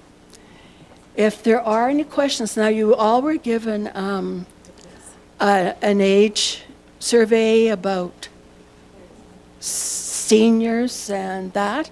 And if you had any questions, I don't know if we had time for that right now, but I can certainly help you after. I think we're almost on a coffee break or something. And yes, Wanda. Oh, can I say that? Sure. Thank you, Bernice. I want to say thank you for this presentation and the quiz that you did circulate to us. I took pleasure in answering the questions on a separate piece of paper and then circulated amongst all my family, including my children. Oh, good. So that they could read it and realize some things, because there were some unique questions and answers that I don't think anybody really realizes. Yeah. So, and I would encourage anyone else to do the same. I thought it was a very good tool, and I appreciate having the opportunity. to read that and do the quiz and answer the questions and read the answers. Thank you very much. Well, thank you. Thank you, Bernice, for your presentation, and yeah, I took that. I scored about 80%. But, you know, some of your comments have resonated with me. My hair is not dyed, so it's going that way with age, so Unfortunately. it's interesting, that some of the stuff you bring up, but I'll open up the floor for other questions.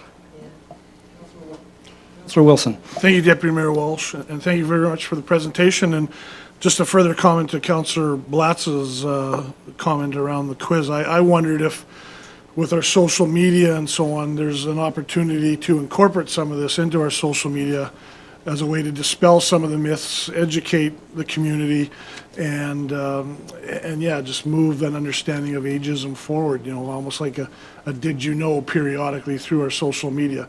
That's not a question directly to you, Bernice, but just more my observation and perhaps something for administration to consider in the future. Thank you.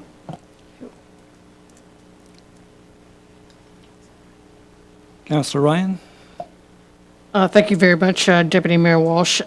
Yes, thanks, Bernice, for that presentation. It was quite enlightening, and as well as the survey. I did pretty good on the survey, I must say, but it is good to see some of the information that is in that survey, because getting the true and false side of the survey, you kind of match it up and go, yeah, that's very interesting. But I just wanted to say, circle back right to the very beginning of your presentation, and that was, you said you received grant funding. Oh, And I was sorry. wondering how much you received with the grant funding, and are you going to make this type of presentation at different groups in the community or at the schools? Because I think it'd be nice to have this quiz presented to the schools and to school children and get them involved in the question and answer. Rural Development Network assisted us in getting some funding, and we have done very brief presentations, like just not even a whole definition, because we depend on the organization, what they actually really want. So we have done a few, but not so many, and not in detail. Supplementary? Yeah, it is exactly on the same line. Yeah, that's good to know. It certainly would be a good thing to get into the schools and to some of the students, especially, well, even from the youngers all the way up to high school. So I think it'd be a really interesting presentation that you would make there. And I would encourage you to go forward on doing that. I also wanted to let you know that I did have that conversation with Rita just a little while ago with regards to the area in Holland that she was that you were talking about, and it's a very good information to share as well, because certainly I'm the chairman of the Mountain View Seniors Housing, and we're always looking at new ways of doing things, and certainly that's going to be a conversation that we're going to have. In fact, a letter that or the information package, and excuse me if I'm wrong, Rita, if you could tell us what that. Yeah, that's right. The Affordable Housing Review, you guys, your group sent some information to the government with regards to that, and I've put that on our agenda for our meeting on May 5th. So we're going to be sharing some of your information with that board, and thank you very much for sharing that with me. I appreciate your comments so much, because when you are a volunteer and you are working in no area, like, you know, no one's saying do this and don't necessarily care. So it is really good to know that you're doing what you're doing and that you are aware of our information. So, and yes, we did meet with our MLA and some others, and they did make some changes, but not as many as I would like to see. Thank So you. Mayor Dahl has a question, then Councillor sorry. Cummings.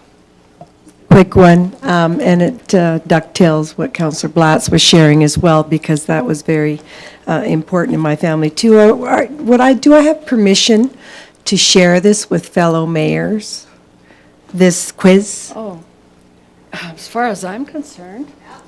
We Okay. want as many people to be aware Okay. of this, and it's not an Olds issue Yep. or an Alberta issue.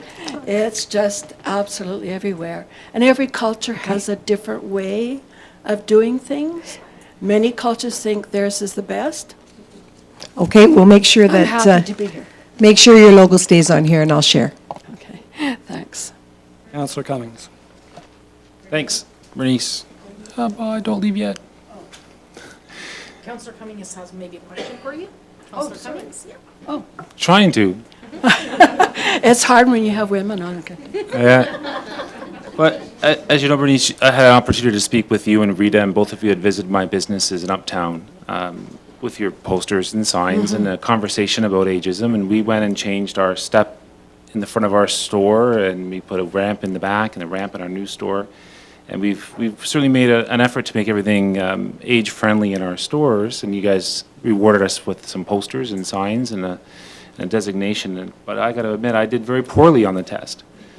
I got 66%, which is one of the worst grades I've ever gotten in my life. And I was quite surprised that I did so poorly on it, because I thought I was doing things right.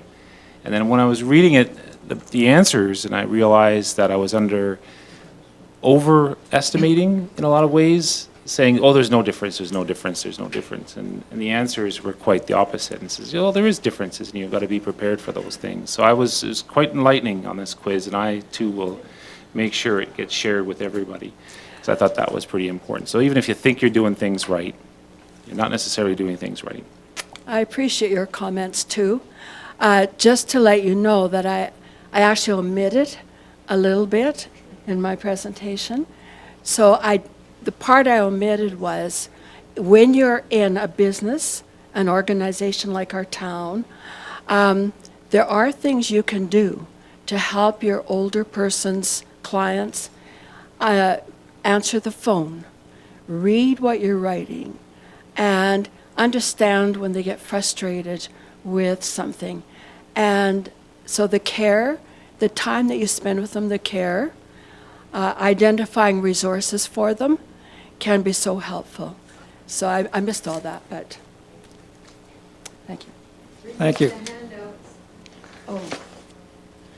Rita has a handout, so when you're having a break, you can pick it up. Overpaid executive assistant. Thank you very much. Thanks, Brittany. So thank you very much. Okay, Mayor Dahl. Thank you, Deputy Mayor Walsh. I so move to accept for information the Community Lifestyles Committee report. Thank you. All in favor? That's carried.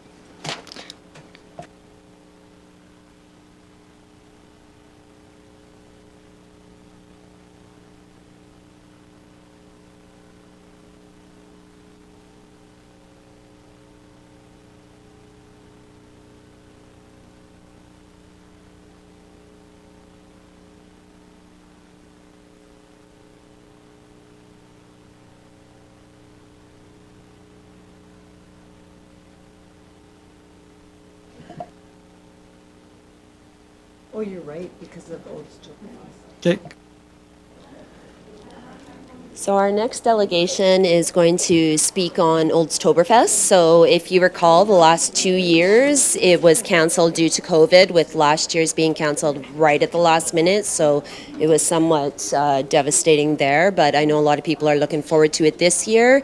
Jillian Grant is here. She's from C5 Rodeo. She is the rodeo coordinator. She's also going to touch base at the end of Oldstoberfest on the high school rodeo that's coming up this year as well. So without further ado, here's Jillian. It's been a while since I've been in this room, so it's nice to be back. All right, so Oldstoberfest 2022, we're back at it again. We are relentless and we are refusing to give up. As you guys know, COVID has been a challenge to the tourism and events industry.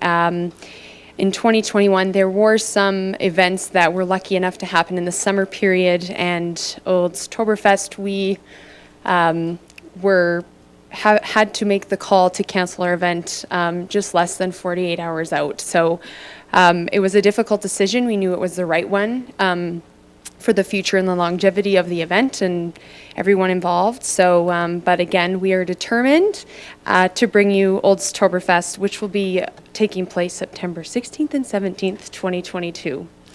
So first Bavarian Rodeo. Oldstoberfest is the first and only professionally sanctioned Bavarian rodeo. It's unique to anywhere in the world, and in the first annual event happened in 2015. You will experience lederhosen and cowboy hats in one weekend, and like I said, I think that's one of the things where we see this unique event as a huge opportunity for growth and making it someplace you can't find anywhere else.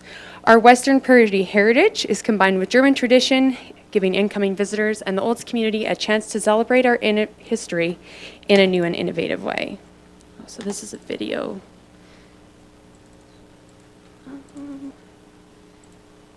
Okay, so this is Oldstoberfest 2019.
So fun time. Okay, now how do I?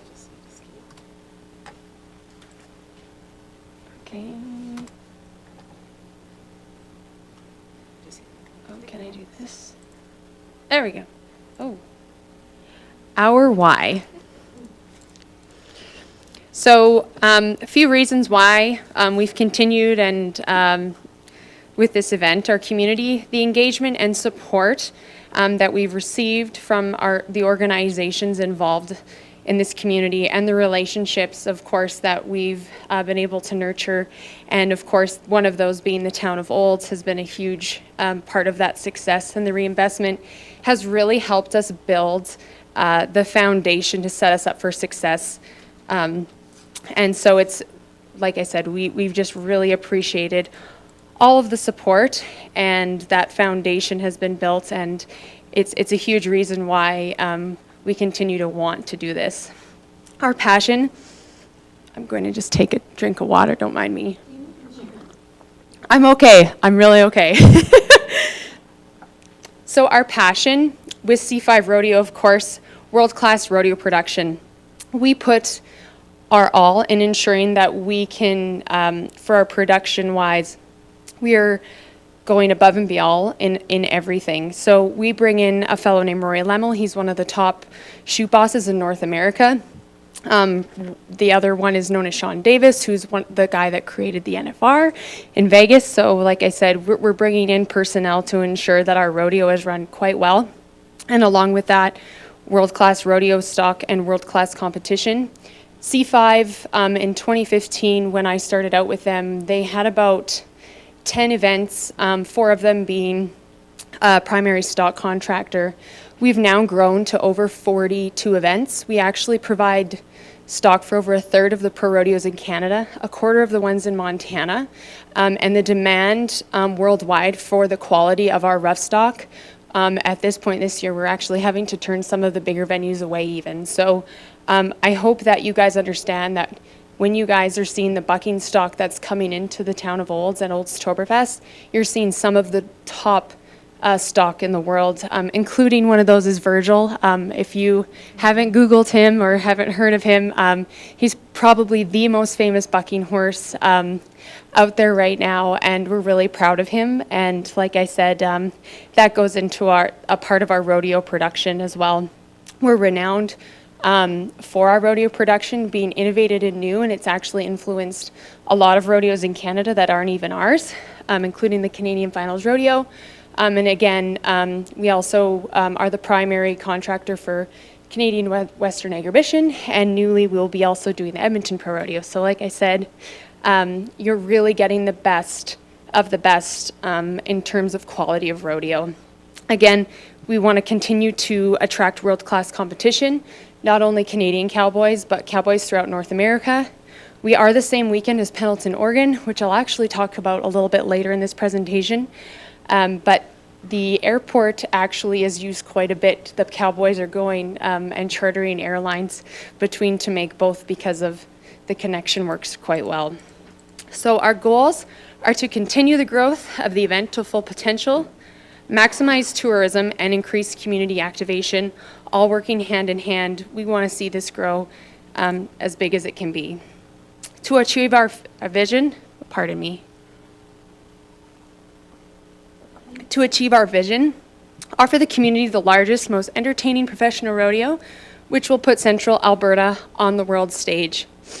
When we go to these other events throughout North America, and I tell them about Old Oktoberfest and this world's only Bavarian rodeo, people can't believe it, and we show them some pictures and videos, and we really see this as an opportunity as a bucket list rodeo. And when I say bucket list rodeo, if you think about the national finals rodeos in Las Vegas, it attracts over 1 million people over the 10 days. These people are hardcore rodeo fans. They come up to the Calgary Stampede. They go to niche rodeos like Pendleton, Oregon, or they're going to Cheyenne Frontier Days. There's quite a few different ones, and some of them, as you'd expect, they're not necessarily in a huge urban center. They're in little towns, and they're attracting over 100,000 people over a week. So we see this event and the theme of the event an opportunity for that. So event expansion opportunities within the community and area. Again, parades, barbecues, community activation events, and increasing festival duration. We'd like to see this event not just be a 2-day rodeo, but a 5-day rodeo down the road. So this is something we're hoping, and like I said, I would be hoping that today in 2022 we were going to have a third, but COVID, as you all know, has delayed a few things. So, but we know that we're back on track, and we're looking forward to that. Identify potential partners to increase activity and attendance. We've established really great relationships, of course, with the municipal organizations and local organizations around this area. And as we grow, we know that tour groups, trade shows, and industry events, and looking at a more regional, provincial, and federal in years to come is how we can achieve that. So, and of course, increase event production quality, larger musical acts, more diverse activities, and overall presence in the community. Not just we're here for 2 days, we're engaged in the community, involved in other events throughout the year as well. I'm just gonna take a water. No, I'm good. Hopefully I'm not talking too fast. In 2019, we had over 400 volunteers documented, invested over $130,000 into the community with a commitment to stay local, and we contribute over $60,000 to our local non-for-profits. The greatest part is that is over 7,500 people chose to be a part of Old Oktoberfest, again breaking record attendance. And I have a hunch we might do that again in 2022. Fingers crossed. Additionally, the Old Oktoberfest committee was able to contribute $90,000 in value of a new infrastructure upgrades to the Old Regional Exhibition, a new patio structure, and an upgraded announcer's booth. The reputation of the rodeo culture in Olds has also contributed to a qualified volunteer base, which will also help and assist for the Alberta High School Rodeo Finals, which I'll tell you guys a little bit about that more towards the end of the presentation. We had a strong online campaign with just under 500,000 impressions. We also actually had TV commercials on Sportsnet. So 2020, as you all know, and actually with a lot of collaboration and help from the town of Olds, which we were really appreciative of, we did Oldstoberfest week. So we hosted a drive-through pancake breakfast. We partnered up with some of our other sponsors to provide meals in the field. We did Cowboy Cody. We donated some books to the library and local schools. And we also did a scavenger hunt and had some prizing and giveaways for that week. So it was really, really neat to see. As you know, 2020, we all didn't have too much to do. So we really appreciated and we're excited about the traction that we got off that and the support. And like I said, we really appreciate the town of Olds and the collaboration with that. They were a huge part of that week and with your guys' social media channels as well and your team. So we really appreciate that. 2022 initiatives. Continue to engage all key organizations in the community. I think you guys all kind of know who all those are, but they're listed there. Expand fan base and engage new demographics. We're continuously seeing who we can engage. We know we attract rodeo fans. We know we're getting local fans. We want to, as we go into the future, we want to try and get a little bit more Oktoberfest theme back into our event as well, and foodie fans, craft beer fans, anything we can think of, we want to try and see what we can do to attract new demographics.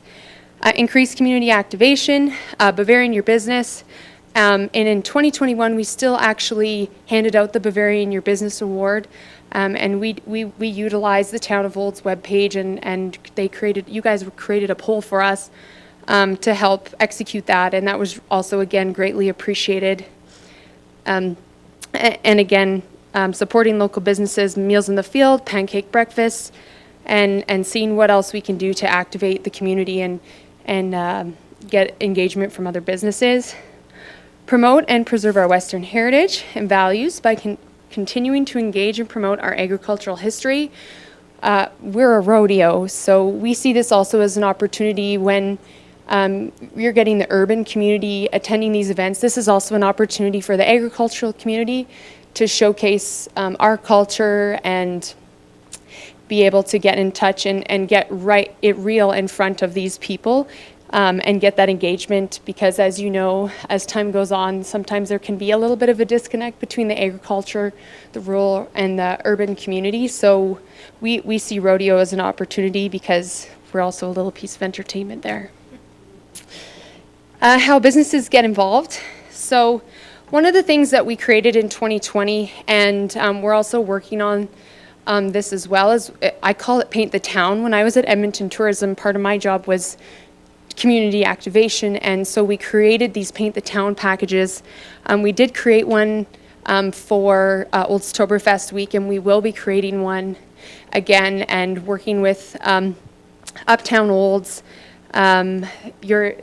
Sandra over here, and a few other groups to kind of create this and give these to businesses so they can have ideas, so they can engage in the best way that suits them. So whether it's a lobby display, their staff dressing the part, maybe a pub wants to do an actual event, or it's just a social media piece. We want the opportunity for any business to be able to get engaged. So we're working on that. And okay, Pendleton. I talked about Pendleton. So we also see this as an opportunity with Oldstoberfest website, which kind of goes into this activation. Yes, Oldstoberfest is the main attraction, but we see this as an opportunity to collaborate with local businesses and the community organizations. How can we build a visitor experience, and how can we allow these visitors to take in more than just the rodeo and the beer gardens and at night? As you see, there's places where people can look where to shop. There's a wagon train, other tours. I've actually experienced Pendleton myself. It is a town, I think, it's actually maybe a bit smaller than Olds, and again, it attracts over 100,000 people in just shy of a week. And there's different tours, there's historical tours, there's different events that you can attend. And again, when I was chatting with April, it was funny. I said, I go to the National Finals Rodeo every year, and I don't go to the rodeo. I do everything else that there is to do. So, you know, for us, in order for us to grow, the experience has to grow too. It's not just about the main event, and we understand that. And so we're here to let you guys know that we're here to open our door to see how we can do that collaboration and help grow that visitor experience. Okay, so this is another video. I know you guys like watching movies, so no. This is Cheyenne Frontier Days. So this is Visit Cheyenne and Cheyenne Tourism and Wyoming Tourism put it together. But this is just another example I wanted to show you guys.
So as you can see in that video, you see there's elements of the rodeo, but there's rock climbing, there's all these other things that are going on. And so, you know, this is an opportunity that, you know, I don't go and Google Cheyenne, I go Cheyenne Frontier Days. I found this on the CFD, their website. So when we are having these outside traffic come to Oldstoberfest, I think this is a huge opportunity that, you know, we can elevate that visitor experience. Okay, let's see. Sorry, okay. Town of Old support, like I said, we've been here since 2015. I think we've come a long way since 2015. I know some of you were here probably the first time I presented here, so we've come a long way. And the Town of Olds, you guys have been a really great partner to work with on growing this event. I just want to let you guys know that we really appreciate that. So how do you continue to support us? Collaborative tourism strategy with economic development and C5 Rodeo, continue those conversations. The Destination Collective or tourism funding, in-kind support, community services, communication promotion, social media video content, community and facilitators, and economic development and policing. This is pretty similar to what we've been doing, so we just want to continue those and see what we can do for growth. And again, we just really appreciate all you guys have done to help us keep moving forward into the future.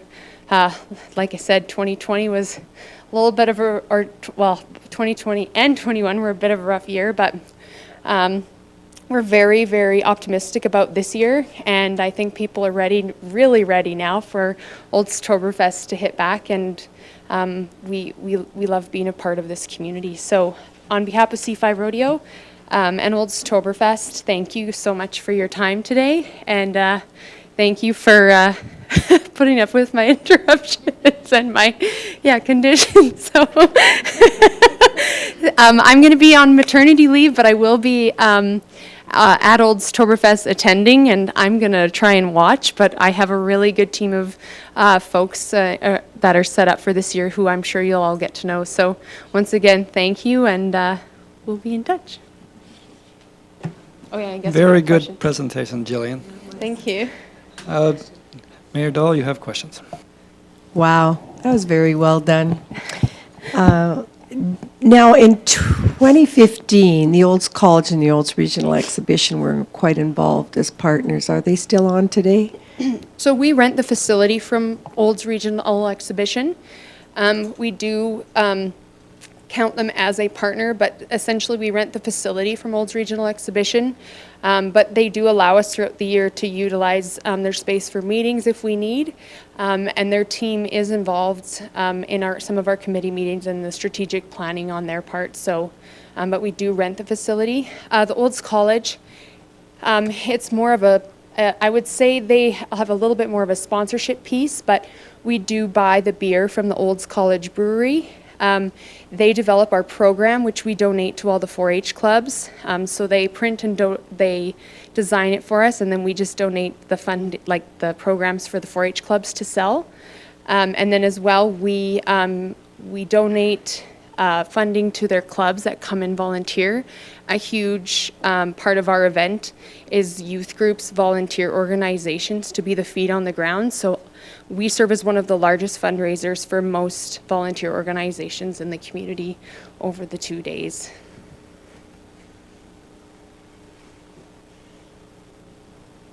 Councillor Wilson and Councillor Ryan. Thank you, Deputy Mayor Walsh, and thank you for the presentation. I just had a question or two. I think you mentioned in the couple of years about 7,500 customer visits. With the infrastructure and everything else and other limitations you have, what is kind of a max capacity for a 2-day event? What's your target? So, or what can you handle? So basically, we were essentially sold out for April wine and the rock or the country days. So we were essentially about 3,000 people, 3,500 people on both days, and then we count the beer gardens as a separate piece. So we're getting very close to capacity. So for us, again, we kind of 2019 was our first year where we really were able to kind of gain some ground financially. 2021 now, canceling out 48 hours before, has set us back again. So for us, we're trying to kind of build a little bit more of a safety net to add a third day. And in order for us to do that, we need to have more rodeo contestants as well. So that includes increasing the purse money. That time of year in the season, a lot of guys that are kind of deciding whether they're going to continue ahead or not to make the National Finals Rodeo and the Canadian Finals Rodeo. And so we're a 4,000 added rodeo at this point. And so for us to add another day, we need to increase purse money. And of course, there's more costs for the third day. So I think we just need a little bit more consistency for the next couple of years to really add a third day. And I think that's what it's going to take. I hope that answered your question. I answered it right, understood it right. Yeah, no, that's exactly. Go ahead, yes. What I was looking for, thank you very much. And yeah, because I'm really intrigued by, you showed Cheyenne, Wyoming there and all the ancillary type activities and that kind of sport, that sport tourism aspect to it. And so my other question is, for the people that are coming here now, what is that reach right now? Is it primarily South and Central Alberta or primarily Alberta? Or are we drawing a lot of international U.S. visitation? Or we are. We actually, like I've mentioned, we've actually even had tourism groups from Belgium call us. Now, those are small numbers at this point.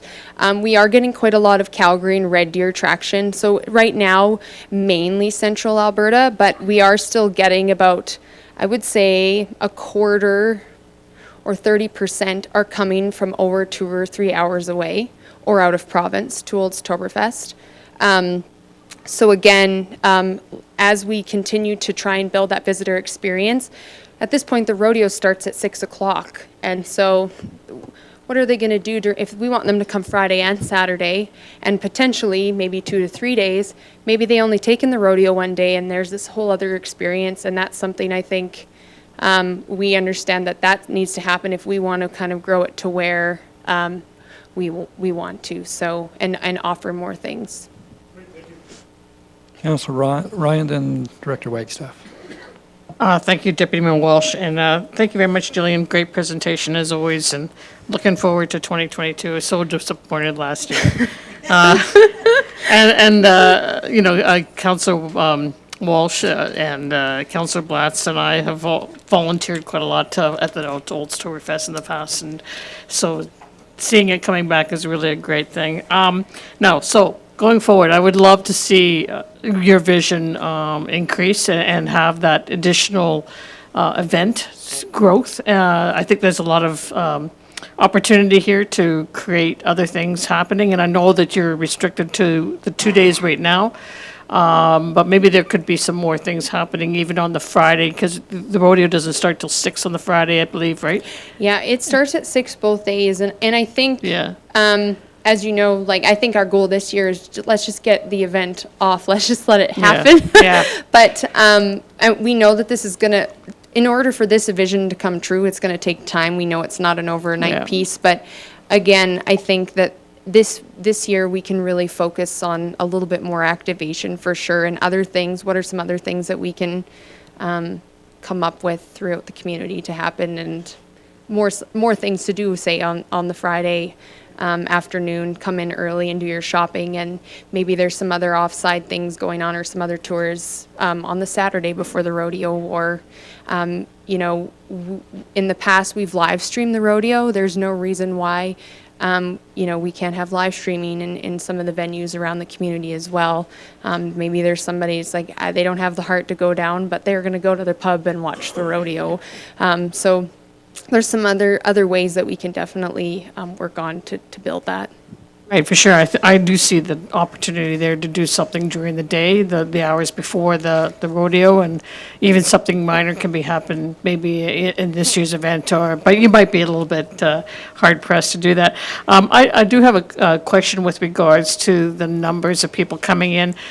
I don't know if you track it. Do you find that there are people that are coming over and over again, or is it new people coming all the time? I don't know if you track those numbers. We have, at this point, we've tracked the numbers based on our ticketing sales. We have the areas that they're coming from, and then of course we also have tickets that are given to sponsors. So we have no way necessarily of tracking the tickets that with our sponsorship fulfillment. We have a lot of really good sponsors, so there's a handful that's going out to there. We're more so tracking the area, not necessarily the specific individual at this point, but it's something I think we probably could look at down the road to track that. Thank you very much. It'd be interesting to see if the same people are coming over and over again because they're excited about the event, and then you can poll them to find out what draws them the most, and then you can learn a little bit from them. So just going forward might be something interesting. Yeah, no, for sure. Thank you. Director Wagstaff. So to both Councillor Wilson and Councillor Ryan's questions, in 2019, we had done a bunch of professional development with a couple of our staff around Sport Tourism Canada. And one of the things that we had coming out of that was looking at what it was going to cost to do economic impact research around the events that will occur in our community. And so we had committed to do that, and then we know what happened since 2019. The very first one we were going to do was going to be the Pinties when it was first coming in 2020. And then we were going to do one for Oldstoberfest in the fall. And that was going to be the start of the first two major events in our community that we were going to be able to take a look at. And then take that data and analyze it and come back to both the council and our community with whatever that tells us. And then make some decisions moving forward on how we might be able to do that in the future. So again, we are doing that for this event that's occurring this week in the Coyote Tractor Champions Cup. And we do intend to work with Oldstoberfest to do it with their event this fall. So that is exactly the kind of data we want, and to be able to decide, what is the real impact, not theoretical impact, the real impact to Olds and area for these types of events. So, Councillor Cummings, go ahead. Thank you, Mr. Chairman. So I'm not sure if there's any correlation, but this rodeo started at the same time I moved to Olds, and I've gone to every one that exists. So we were also very disappointed that we had to get refunds on our tickets last year. The pressing thing on my mind, though, have the music groups been set yet? They have. And they are? I haven't, because of last year with the agreements, we again have the AC/DC cover band for the Friday night.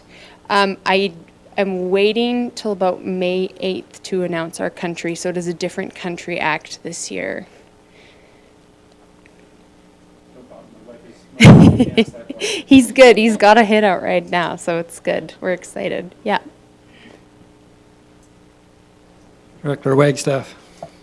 I also wanted to comment on about the comments of the growth of this event beyond just a Bavarian rodeo and that unique selling feature. On the downside, this event has met a lot of challenges that have been outside of its control, from the inception. So, 3 times in 5 years or 3 times in 6 years? Yeah, so Yes. since 2015, the event has technically only been able to happen 4 times. There was a change, of course. From 2016, it took a hiatus, and C5 Rodeo took over in 2017 to bring it back, and then, of course, COVID for the past 2 years. So it's crazy to me, but like I said, what I started this presentation off with was community, why we do this. The community, the town of Olds, the businesses, the volunteer groups has really latched on and taken ownership of this. And so it's a feel-good thing too, why we're doing this. We see you guys here standing with us, and so sorry, hormones. So we appreciate it. And what I wanted to comment on that was, for our community, the positive has been, not forgive the pun, this is intentional, it keeps on bronking, and it's stuck around for more than 8 seconds. So, but the challenge has been to grow it. It does need to really set its roots, and for it to grow beyond the community, it does need that, as Jillian identified, that time to really sort of set and become an annual type of event that more than just the rodeo community, more than just the agricultural community, gets around and sort of rallies as one of our old-fashioned events. And so it's, again, another year to just sort of continue to build that. And the challenge has been, each time it's happened, it's almost starting again at the starting point with building that with the community. But so there's lots of opportunity here for our community to grow this event as a marquee come to Olds in the fall. And it builds right into the type of work that Sandra Blythe is doing with our community as well. So it is a fit. It just does take some time to grow these, and it's had some challenges that really have been outside of the organizers' control. And what I want to add is, those of you who've met Vern, he's an exceptional guy, and he's done a lot for the sport of rodeo.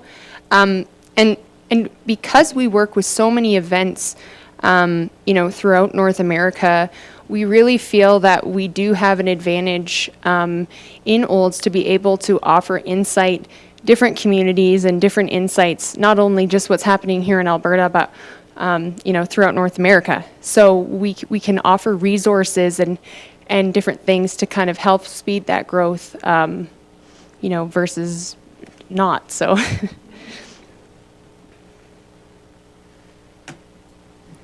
Well, thank you, Jillian. Your persistence is key to your success in the future.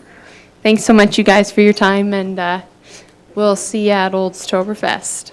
Sure will. Okay, Councillor Ryan. Thank you, Deputy Mayor Walsh. Before you go, Jillian, you were going to talk about the high school. Oh, my gosh. So I just wanted to make sure you all were aware that the Alberta High School Finals, the provincial finals, are going to be held here in Olds from June 2nd to 5th. We have a fantastic volunteer group. We're all volunteers here. And there's going to be over 200 families coming in to the community from the 2nd to 5th. We have a back number night, which will be the Thursday. The contestants will be receiving their back numbers. And we actually have a guest speaker, Brett Gardner. He actually just started at Jody Carrington's practice here in town. He's a rodeo announcer, actually also our announcer at Oktoberfest, and he high school rodeoed. So he's going to be talking about mental health for the kids, and is going to have a huge impact.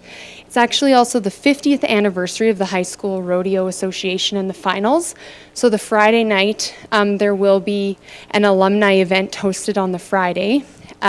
Saturday is the Cowboy Prom. So it is a real prom. So there's actually, yeah, the grads coming in with all their dresses at the Cow Palace that Saturday night.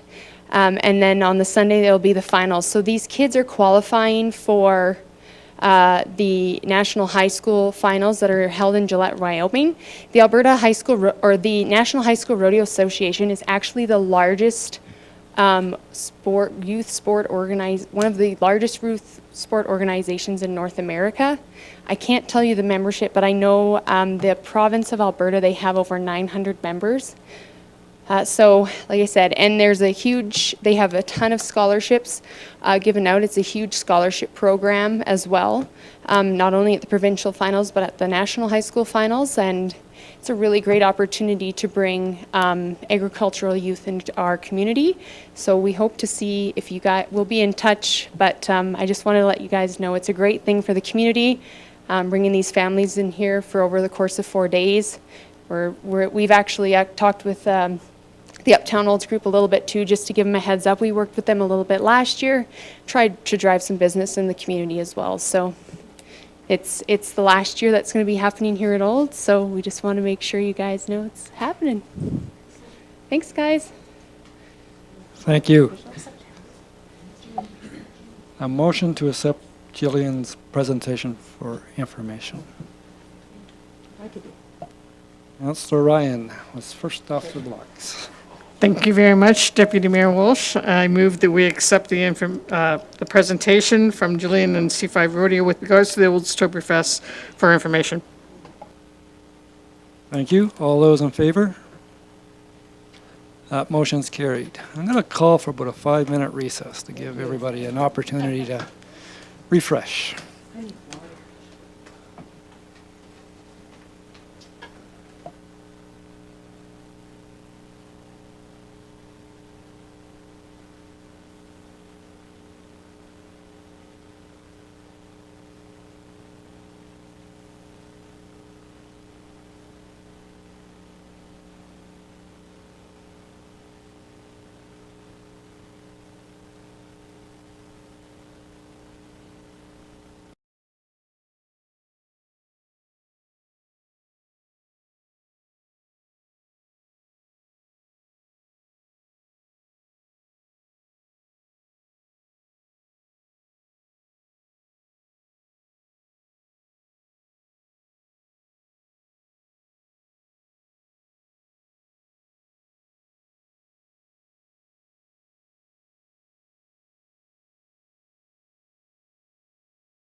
So. Okay, so let's reconvene to the agenda, and we have reports, and hopefully not statistics. Okay, okay, operations, capital project, update. Scott, take it away.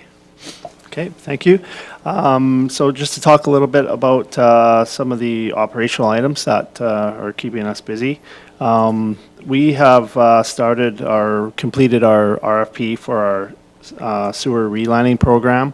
That will soon begin on 56, 52nd Street. And this year, we're going to be completing approximately 1,073 meters of relining. Snow and ice control, I'm going to leave that for the second presentation. We have Dale Rankle here today to talk about our winter road maintenance. On the water and sewer side, we did have 2 minor breaks in this reporting period. For street sweeping, we're keeping very busy. We're doing the pork chops and the red roots, including the road centers, and signage and notices are being put out there. So look throughout the community to see signs available for our street sweeping. We're happy to report we'll be getting our IR paver will be coming in mid-May, so we'll be happy to be reporting. The early part of that will be obviously employee training and whatnot. We have to ensure that we have proper training for our staff, so look for this machine throughout the community, and we'll be happy to report back on how we're doing with that machine. On the Parks and Recreation side, our summer students are currently hired and being orientated. We're in the current process of having mowers and trucks and equipment service and ready for our summer season. We're also working towards getting ready for our flowers and pots and getting a number of our facilities throughout the community ready for baseball season. So right now, the rotary at the backstop is being worked on, and we're also having the backstops being completed, and we're also working on the backstop for the Rotary Park as well. Concerning parks amenities, Centennial Park washroom will be open before the May long weekend. The hours of operation for that are going to be from 8 a.m. to 9 p.m.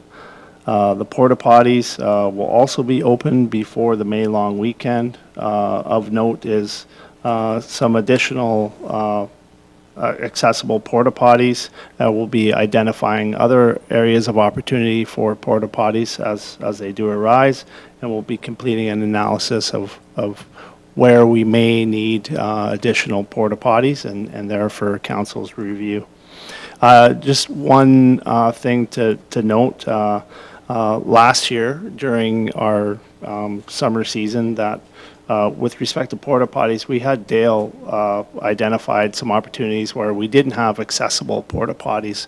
So I did want to commend Dale on his efforts of finding not only just porta potties, but also accessible porta potties.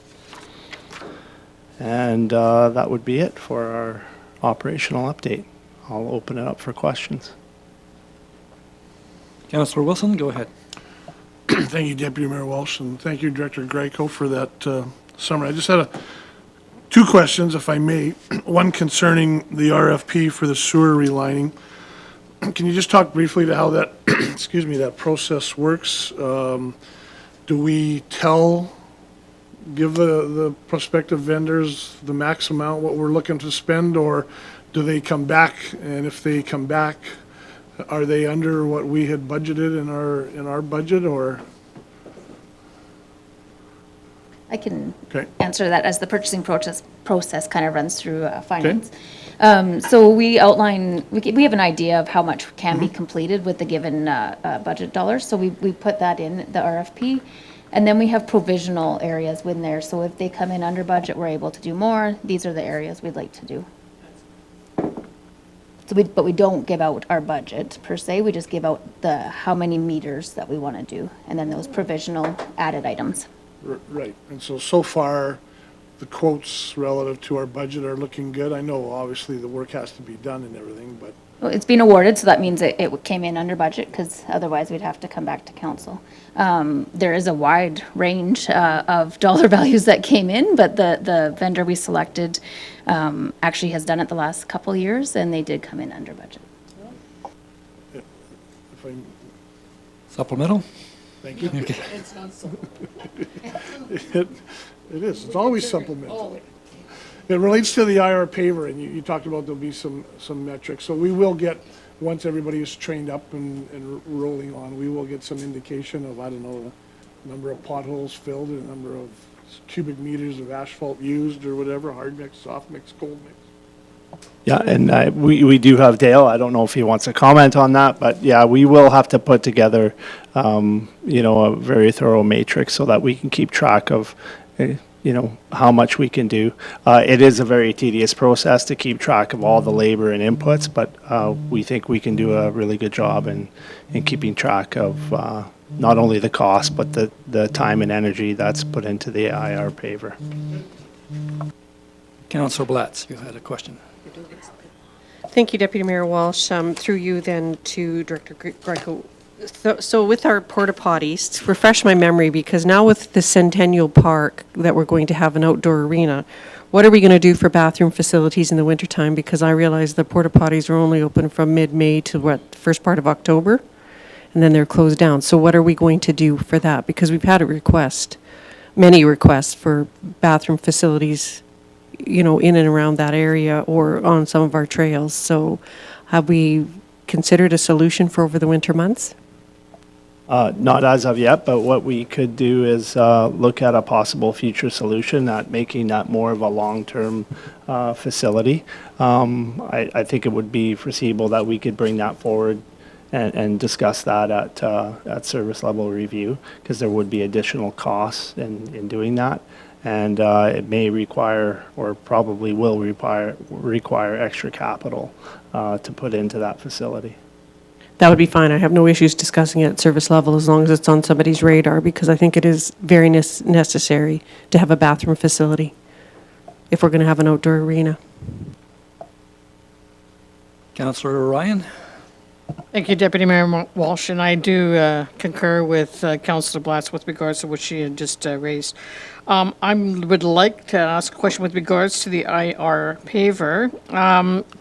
Is it possible to do a demonstration of the paver and video it and put it on the website and show people what this is going to be doing and the advantage of having this in a community? I just think it'd be a really good public relations thing. Absolutely. Dale, our manager of operations, he's already recommended that we do something for council and the whole entire community. Whether or not we have, how close we are to the machine, we'll have to make sure the interests of the public safety in the community is always first and foremost. But certainly videos tell good stories, and they'll paint a good picture of what the machine will do.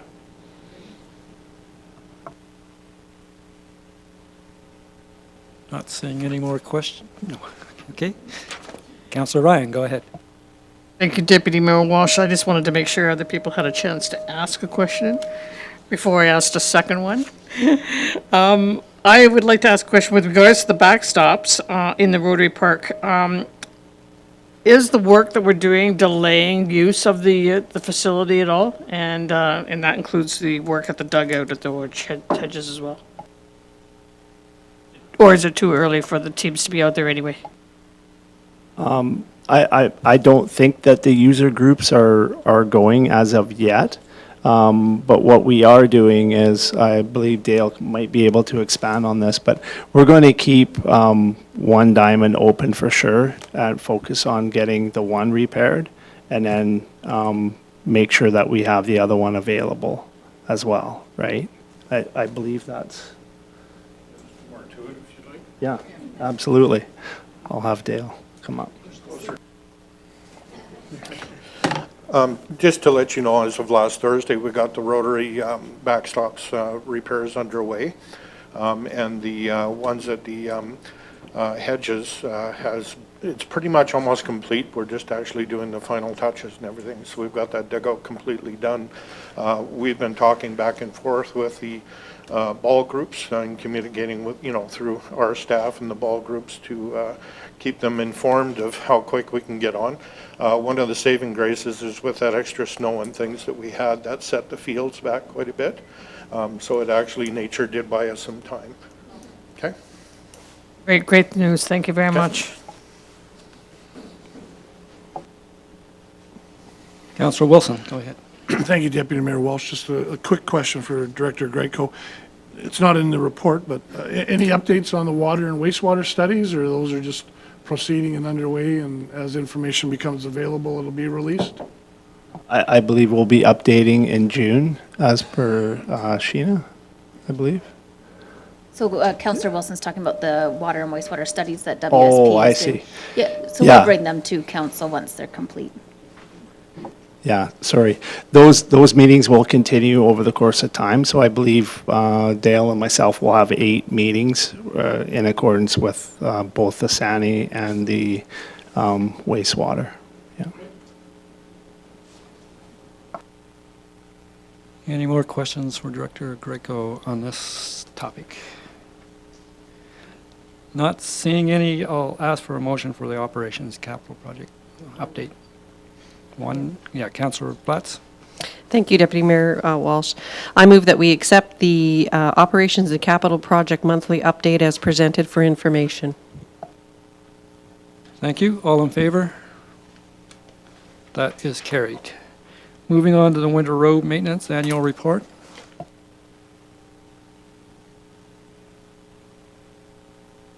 I believe Dale Rankle is going to present this for us today. Welcome, Dale. Thank you, Deputy Mayor and Council, for letting me have a chance to speak with you again. Thanks. I'll try and be short and sweet. That was anyway. So, Winter Road Maintenance Report 2021 and 22. Just wanted to speak a bit about how the process works. We do contract trucks to pick up the snow and haul it back to our site. Our site this year was just a single site on 70th Avenue down by the new ops center. And we had a lot of opportunity as it snowed to clean the snow up and basically haul that away. Some of the fees that we had this year, some of the contractor rates, equipment rates, and supplies, of course, have had some growth, unfortunately, and it did cost us a little bit more money to do business this year. We had 12 contracted single-axle contracted tandem trucks and companies involved this year.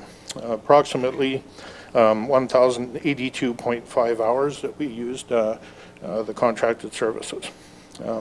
3 contracted graders to help our grader with the work that we did, an approximate total of 186 hours hired. We had approximately 17 days between January and April that we did snow removal. Our 2021 actual was 66,529.60, and our actual 2022 from January to April was 162,572.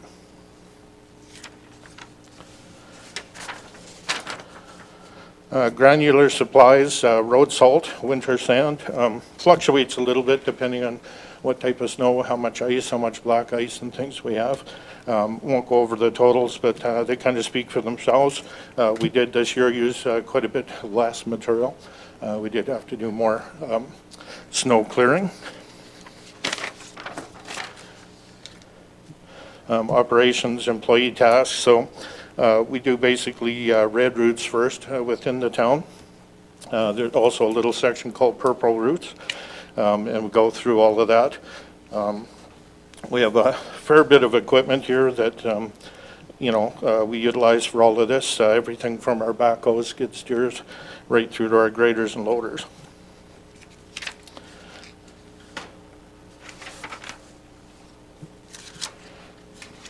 takes about 2 days to go to do a complete red priority route. That is, if there's no vehicles parked in our way or that we don't run into any tripping hazards, of course. It's about 1 day to do the purple route, 2 days to do the yellow priority routes, and then about 10 days to complete all the green residential priority routes. And that's, once again, sort of in a perfect world. We did most of the town, one complete circle, so we managed to do all of those routes. And Uptown Knowles being completed more than once. Public Works staff completed, I'm a little thrown off by that comment, sorry, but Public Works staff, we did 7 burials and 4 cremain burials between October 21st and 22nd. And I guess that goes back to wintertime use. And utilities staff, we had 2 main line breaks, 4 service line breaks, and 4 sewer replacements during that time.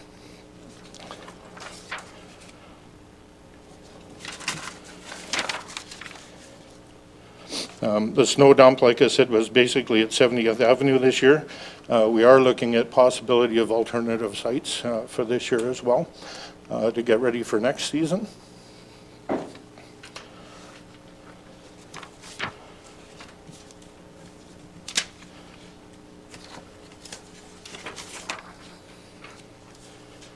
And flip the page. Yeah, parks. So the involvement with parks, basically we look after new to you aquatic center, library, museum, recreational center, town office, our CMP, and the fire department. We basically pass over the entire trail system and sidewalk system using 3 pieces of equipment, which are our toolcat, trackless, and grader suit. Day 2, what we do is clear the path, and then basically day 2 we go in and just widen all the paths.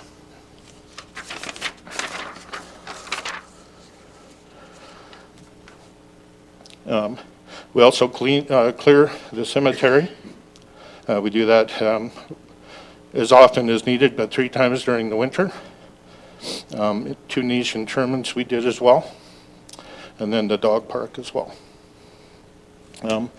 We were involved this year in cross-country skiing and basically the parking lot access clearing and stuff for that, and ramps at the Sportsplex. And I think that's the end. I made another one. Thank you very much, Dale. Does anybody have questions for him? Councillor Blatz. Thank you, Deputy Mayor Walsh, and not really a question, but just basically a comment. This is an excellent report, thank you. It's got great information, and I think we should be, I wish there was some way we could share this report on the webpage or something else. When I looked this morning on our webpage to see if we had a, like a place that was just this type of information. And I didn't see anything, and maybe it's something we'll have to look at service level, but I really think this report should be shared with the entire community.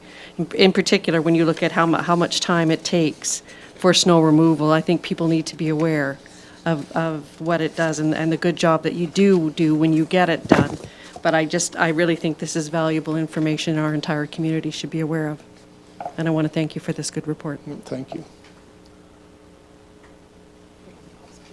Councillor Ryan.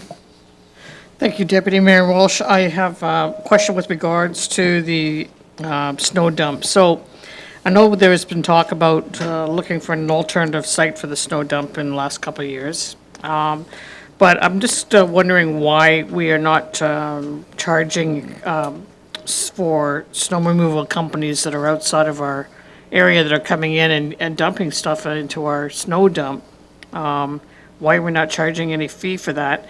And do we monitor how many times they are going there and dumping, and what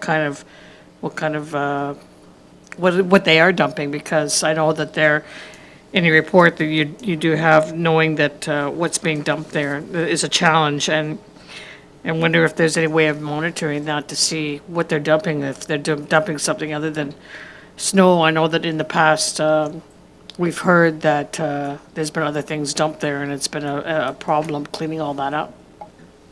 So coming on board early, mid-year last year, we did actually sit them down, did have a contractor conversation with them.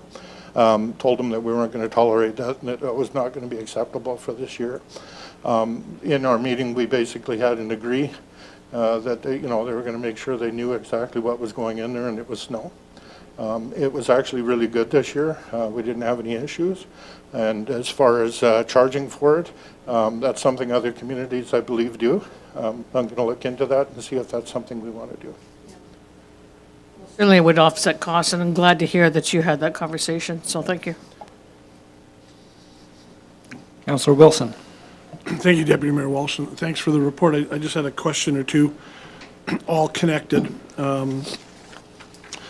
First, I just wanted to reaffirm the number. So for 2021, for 12 months, the slide says 66,500, and 4 months in 2022 was basically 3 times that amount, 163,000? I'm just trying to understand that number and the driver. Is that simply a function of the amount of snow, the timing of the snow, and our service levels, or? Same service levels over the 2 years. It just depends on the winter, the wind, the everything. And I have noticed, in looking back at our data, it's every second year is a bad year. We have good year, bad year, good year. It's quite strange, but it does work that way. Yep. My only comment is, wow. And am I allowed a supplemental? If it's supplemental. They always are. Just on that same slide, I'm just trying to draw the linkage. You indicate 12 local contracted, axle and trucks, 1083 hours, 3 graders, 186. Can you confirm the period of time that relates to? Again, is that a 12-month window? Is that the 4 months in 2022? And then your next line is, you say 17 days between January and April of 2022. I'm just trying to understand you. We've got hour metrics, we've got day metrics, and I'm trying to understand the calendar period covered, if you know what I mean. So approximately a total of the 1,082.5 hours, that's just the tandem trucks themselves, and how many hours we actually spent. Over what period of time?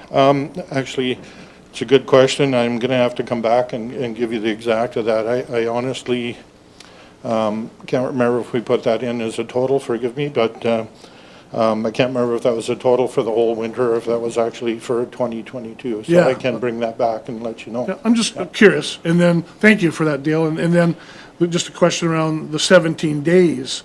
How and what does the 17 days of contracted equipment, does it tie into those 1082 hours and 186, or am I missing something? Yeah, once again, I think I'll go back and clarify that. I just don't want to tell you the wrong story. I want to tell you the right story, so. I'm all for that, thank you. Okay. Councillor Ryan. Thank you, Deputy Mayor Walsh. Through you to our interim CEO, then, could you tell us with regards to the budgeting, we're down quite, I think it's 120,000 that we budget, so we're well over already for this part of the year.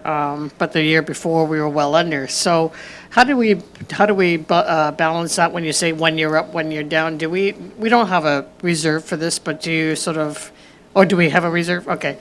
So do we use that as a constant basis to cover the costs and rising and falling and whatever? So we budget 140,000 annually. And then if we're under budget in a year, we transfer that to the reserve, and then if we're over budget, we take from the reserve. And the reserve is, I don't know the exact value right now, but it is at a healthy amount right now. Perfect, that's what I want to hear. Thanks. Councillor Wilson, then Councillor Platts. Thank you, Deputy Mayor Walsh. And I just have an observation. So as I said a couple of minutes ago, our spend on contracted maintenance equipment, and I heard the reason, is 3 times higher in 2022 for 4 months. But interestingly, then I look at our granular supplies, the road and winter sand and salt, and our spend in 2022 is, for 4 months, is 5 times lower than what we spent in 2021. So the nuances and the gives and takes and the puts and takes are quite interesting. I'm not sure. Maybe we need to plow less and sand more is the message, I don't know. Although we're plowing a lot right now. Councillor Blatz. Thank you, Deputy Mayor Walsh, and through you to Mr. Rinkle. Just for clarity's sake, when Councillor Ryan mentioned that we allow out-of-town people to be dumping snow, we're really only allowing contractors who plow within our town limits, to other businesses and such, correct? That is correct, Okay, yes. thank you. I just wanted that clarification, because if we have people hauling from other places, then we definitely need to have to look at that. But yeah, I just wanted the clarification. Thank you. Councillor Ryan. Okay, so clarification though, but it does say Mountain View County here as well, so they're coming in from are they coming in from the county to dump? To my knowledge, what we have is we have some contractors in town. Some of the contractors that are actually hauling our snow might be from other areas, just in our general business area, as you would call it. As far as who is dumping, though, it's our contractors, like from the mall, it's our contractors from some of the other businesses. Those are the ones that are coming in and using our snow dump. Yep. All right, thank you. Councillor Wilson. Thank you, Director Walsh. I am sensitive to the time, and we have further delegations waiting. But just a question with the overtime hours. Just looking for a very concise, brief comment. How does the overtime work? Is it fully directed, or so we send our Public Works and Operations folks out there and we just say, here's your work, get her done, whatever it takes, however long it takes? How do we track that? And is that overtime for that 5 or so month window, November to February, is that fairly consistent, or do we follow interim CEO's comment of a good year and a bad year? So the overtime, basically the discussion is held as the snow hits. There's some times where we need to get different areas done quicker. We bring them in longer days, so they're actually working 10, 12-hour days. And we do that because we can, only do so much during our working hours. We can't always go out too terribly early in the morning, although we did have a few very early days to be able to keep up. But we also stay as late as we can in the day to get everything done. And we try and do that to basic, people go to work, we know what time they come home. It gives us a longer period of time to try and clear the roadways and snowways in between those hours.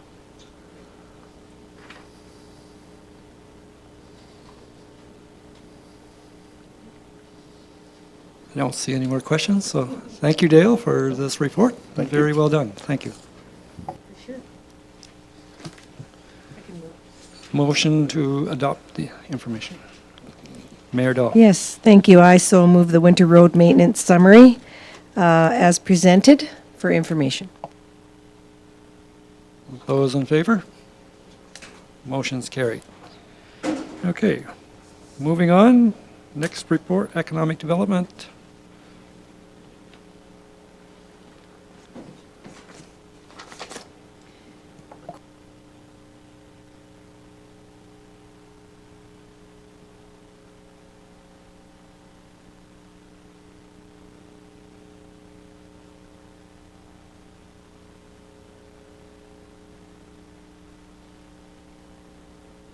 Hey, I'm close. There we go. Awesome. All right, so thank you very much for having me. I know it's getting late in the day, so I'm going to whip through this. But I have to say, Councillor Wilson, this one's for you. No need to whip through.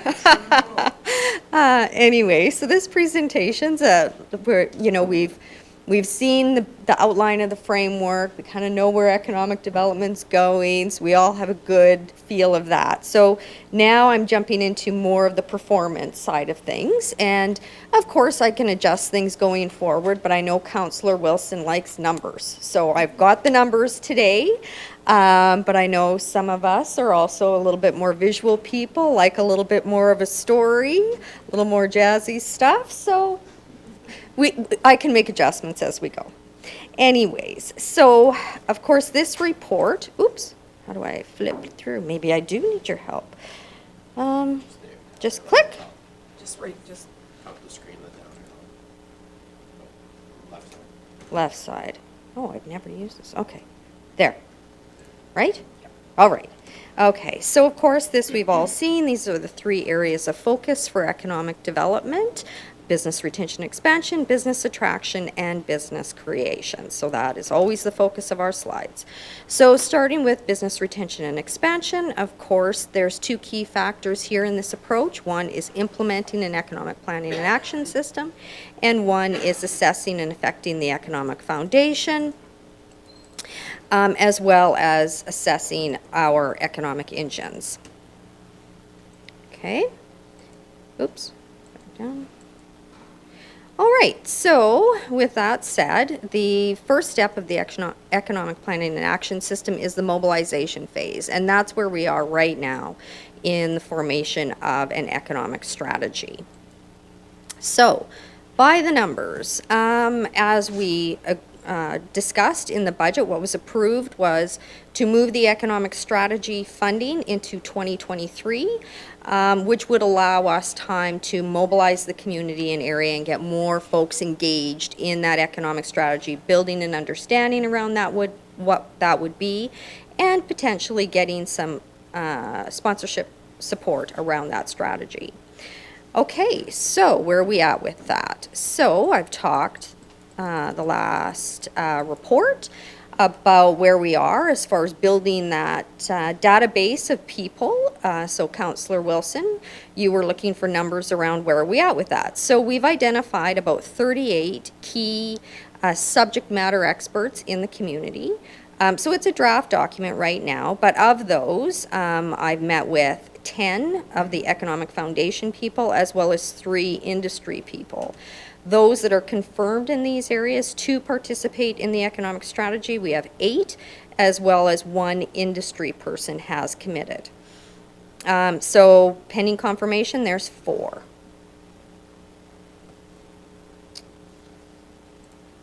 And in addition to that, that will be one of the discussions we'll be having at the next CAO council meeting, is getting more input from all of you about who are those key subject matter experts and key community leaders that we want to bring in and participate as we move forward.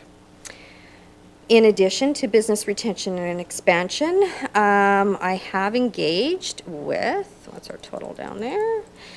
In addition to visitations, phone calls, and emails, there's been 29 in the last quarter.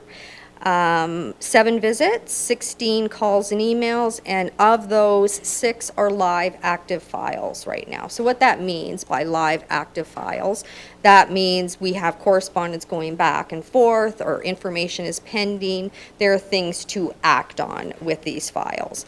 But I thought it would be interesting, and I think of value, to track the type of information that businesses typically, no, we don't want to do that.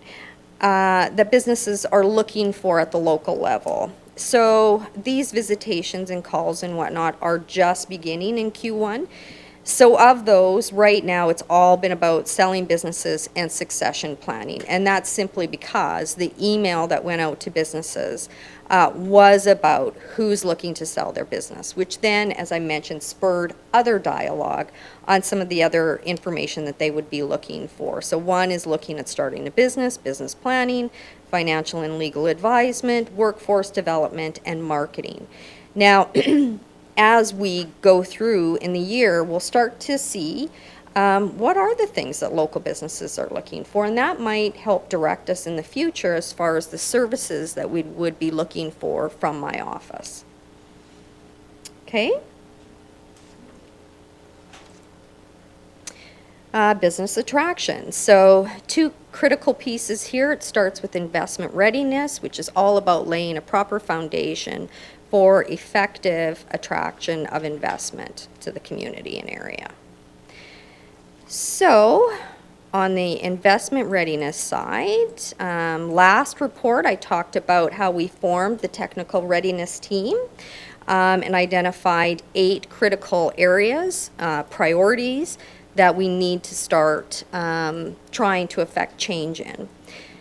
Within that, each of those projects are going to have what's called a project overview document. So in the future, those documents will be shared. So it essentially outlines for you what's the issue we're trying to solve and the challenge that's before us.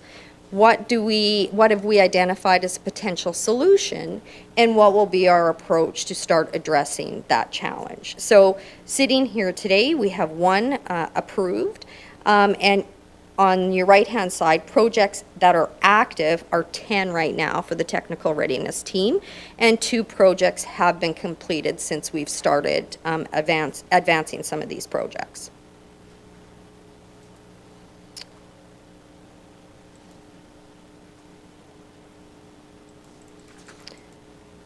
Okay, so business attraction. Now, going forward, I am probably going to be adding another slide in here or changing this slide a little bit.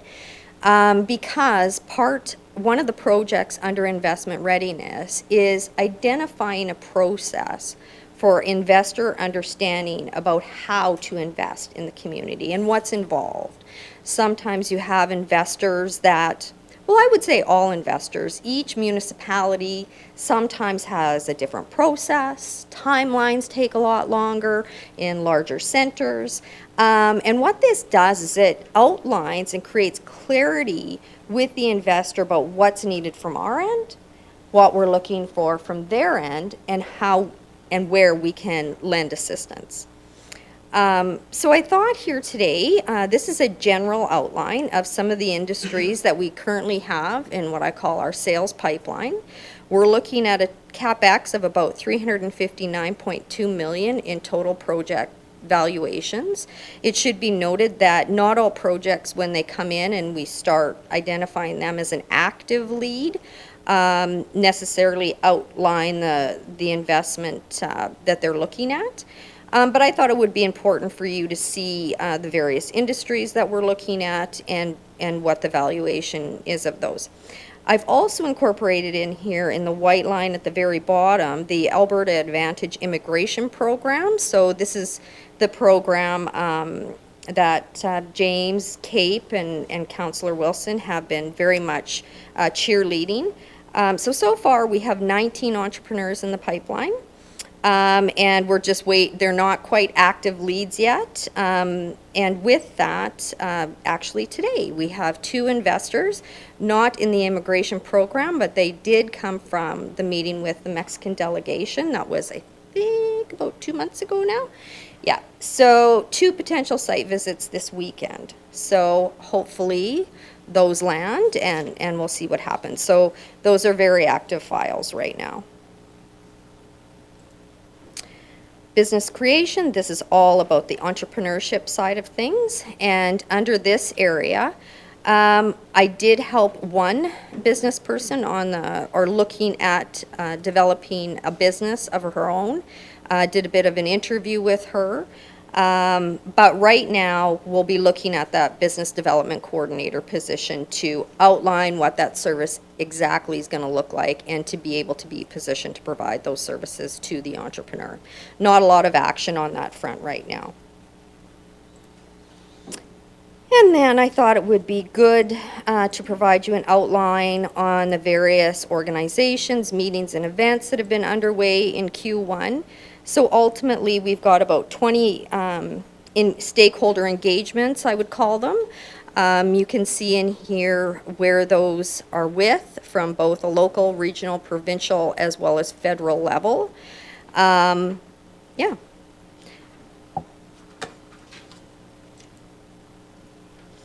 And then lastly, International Economic Development Week, which you proclaimed, I believe a week ago. Yeah.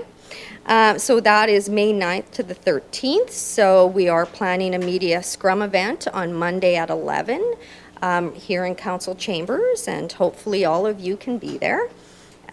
So Economic Development Week is proclaimed ultimately by across the globe. So it's an important week and an opportunity to talk about what's happening in our communities on the economic development front. So at that event, of course, as you know, secretively, we are going to have a little bit of a surprise announcement, and we will have some speakers that I'm in the process of confirming to bring greetings that day. So that should be hopefully a very exciting opportunity for us. And that's it. Well, thank you very much for that shortened presentation. So who would like to ask the first question? Wow. Mayor Dahl, go ahead. Just a note for all council of their invitation for May 9th. I'm sure some of them have seen it already, but I'm not sure if everybody did. Okay, good.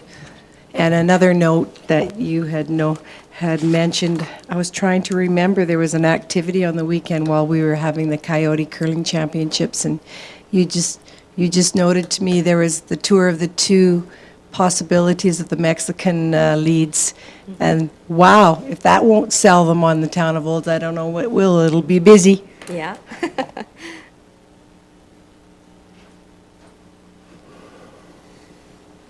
Councillor Wilson. Thank you, Deputy Mayor Walsh, and thanks for the presentation. Just a couple comments relative to your content within the presentation. There was the one screen where you showed, I think, 17 in-person visits and I think 16 emails. I guess my observation is, or comment is, I hope that number of in-persons visitations grows to the point where it exceeds the calls and emails. To me, through the election process, when I primarily visited businesses because of the circumstances, there's a lot of passion and a lot of frustration out in the business community around moving things forward. And there's nothing like being across the table, as I found during the election, to really see the energy, the passion, and how committed our business owners are in the town relative to moving forward with economic development. So I just hope that number of site visits does increase over time. So Yeah, and so part of the economic strategy is advancing what's called a Business Retention Expansion Program. So with that, typically what we do is we engage the entire community in the process as opposed to hiring a consultant to do that, though we do hire consultants to write the reports. But it is critical that we have the business community engaged, active in understanding what that strategic plan is, and essentially being the drafters of that plan. So minimally, I've had anywhere from 350 people participate in a BRE. The last one that I did, I think it was 230 participate, and it's a huge success. Business wants to participate in those things, and I think doing a plan without their engagement would be ridiculous. So yes, you will see those numbers climb. good, thank you.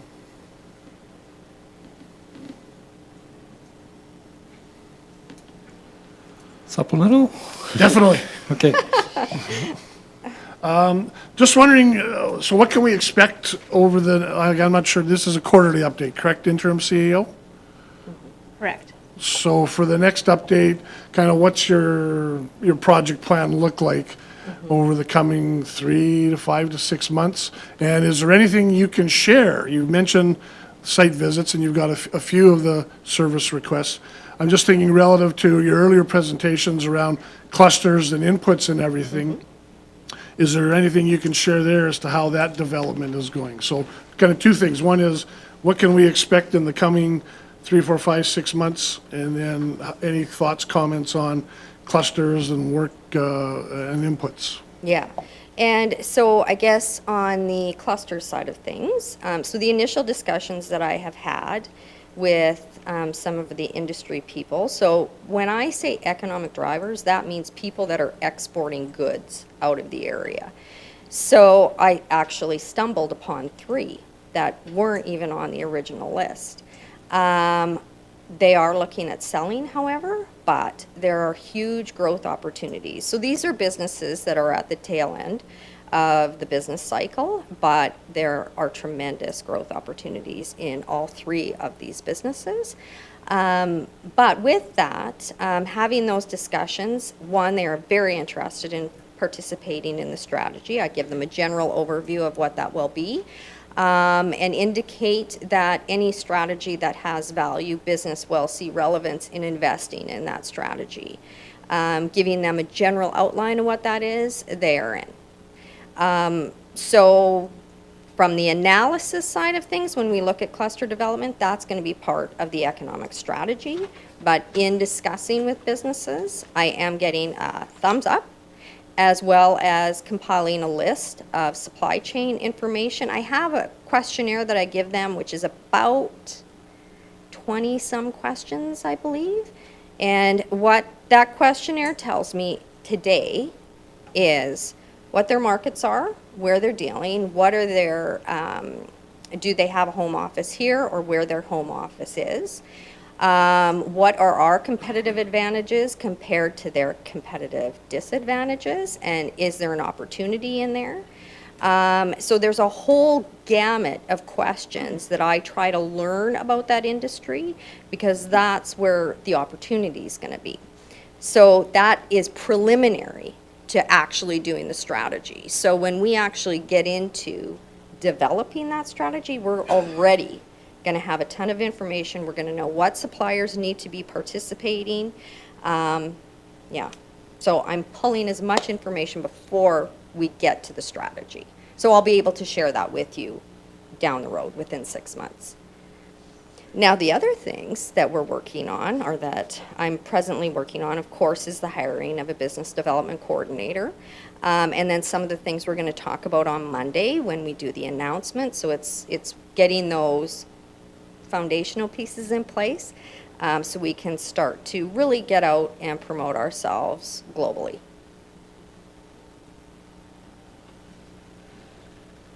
Councillor Ryan, you had a question. Yes, thank you very much, Deputy Mayor Walsh. I just wanted to double check on one item, and that was when you were talking about the team that you have in place.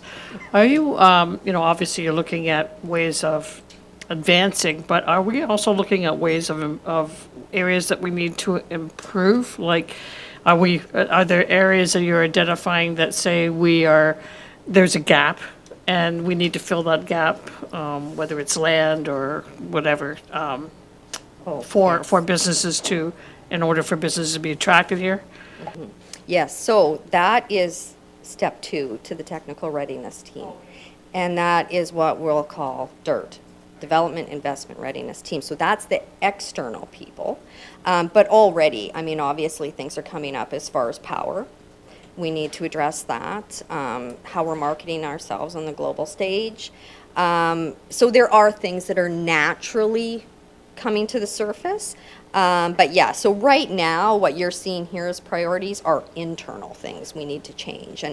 And then once we form that external team, then those things will also start to come up. Yeah.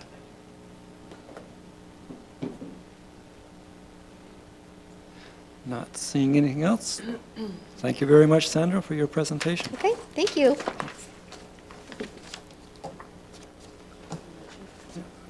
So a motion to adopt, Councillor Ryan. Thank you, Deputy Mayor. I move that we accept as information the presentation by Sandra Blythe, our Economic Development Officer. Thank you. All in favor? That motion's carried. I do note Mr. Carpenter's been sitting in our gallery for a while, and with council's permission, I'd like to move him up into the agenda to next. But it's a closed session. It can be a closed section, yes.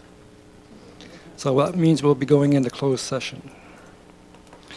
So I have your permission to do that.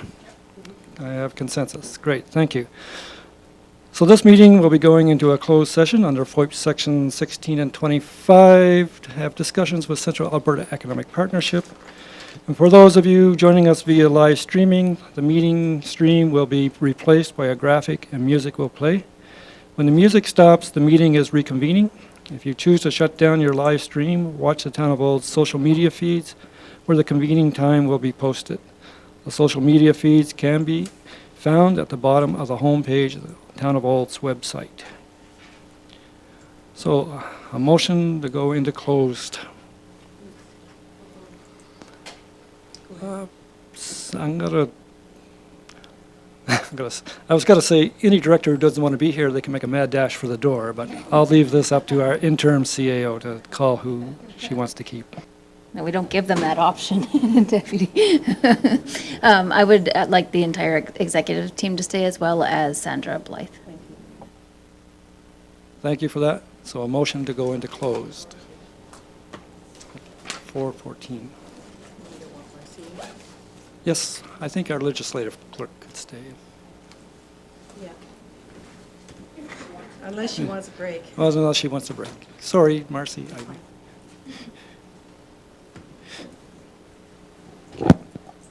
So who would like to move that?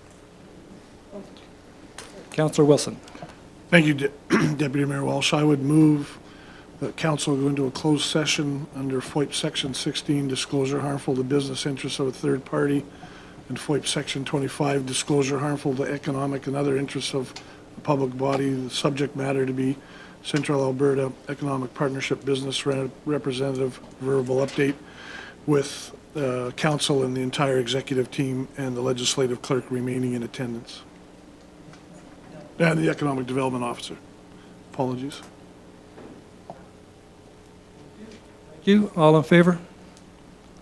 That's carried. Welcome, James.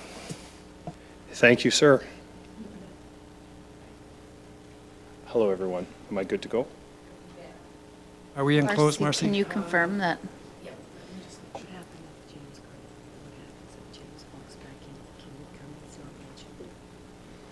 We'll see. Thank you so much. First of all, I am happy to bring greetings from Cape as your Cape chair. The first non-elected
Okay, let's call the meeting back to order. And discussion, well, we're just going to, business arising from the minutes. Is there anything, anybody noted there? Councillor Blatz? Thank you, Deputy Mayor Walsh. I would just move that we accept the report from the Cape representative for information as discussed in closed session. Thank you for that. Thank you for that reminder. Yes, so that's a rise and report. All in favor?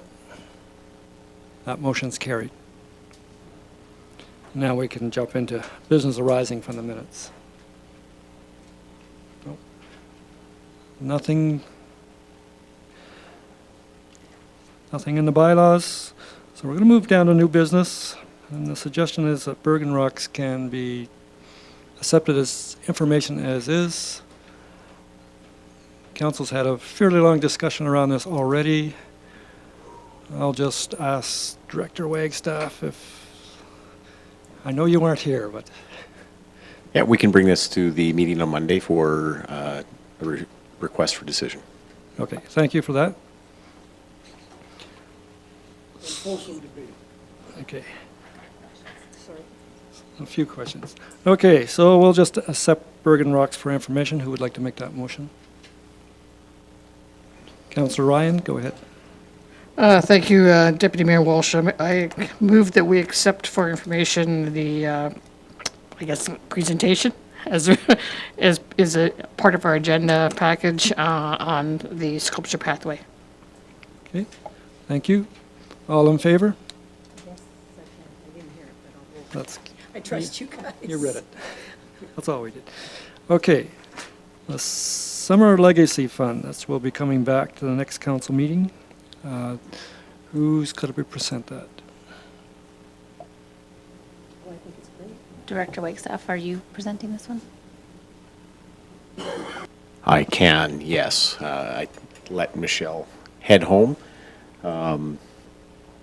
So we've put together a process that would we'd be able to promote for community groups to be able to apply to the town for the Summer Games Legacy distribution of funds. And then that process, we would take a look at the applicants and bring to council a granting in the same fashion that we do with New to You. Any questions or suggestions? Mayor Dahl. Yeah, that's good to know. I know I read this and I was pretty happy about it. I'd certainly like to see the Summer Games Legacy Fund applications be reviewed and brought back, but I'd like to see them brought back on or before June 27th regular council meeting for council approval. Only because we're gone in July and part of August, and then we're just pushing it back further and further.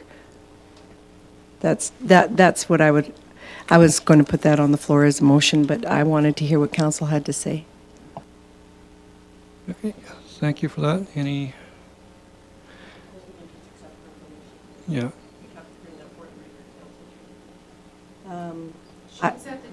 But that's what I'm doing. I'm just asking that the Summer Games Legacy Fund applications be reviewed by administration and brought back to the June 27th regular council meeting. That's not, or before, on or before. I'm not really, I'm just directing administration. No, you're correct. That's doable. One comment I had going through that is one of the criteria I thought would be nice to look at organizations that really don't benefit a lot from participating in this town. Like, there are organizations that benefit from our facilities. So I'm going, yeah, maybe that will mark you a little lower on the score because you're already subsidized to a degree by the town. So that would be one of my criteria, is that especially organizations that don't get a lot of support from the town via our facilities or grants or something like that. It'd be interesting to see who comes back. Okay. Any other comments? Councillor Ryan? Thank you, Deputy Mayor Walsh. Just make a quick comment or a question, actually, and that is, are we expecting to have all of these grant applications all at once, or you're looking at trying to space them out? What's the thought? From direction from council, our understanding was that we would try to do it all at once. Great, thank you. I just wanted to make sure that that was clear. Okay, any other comments? If not, we'll go with Mayor Dahl's motion. I can give it one. Okay, all in favor of that motion? Should we have it read back to us first, just to make sure? Sure. Well, if Marcy can. Thank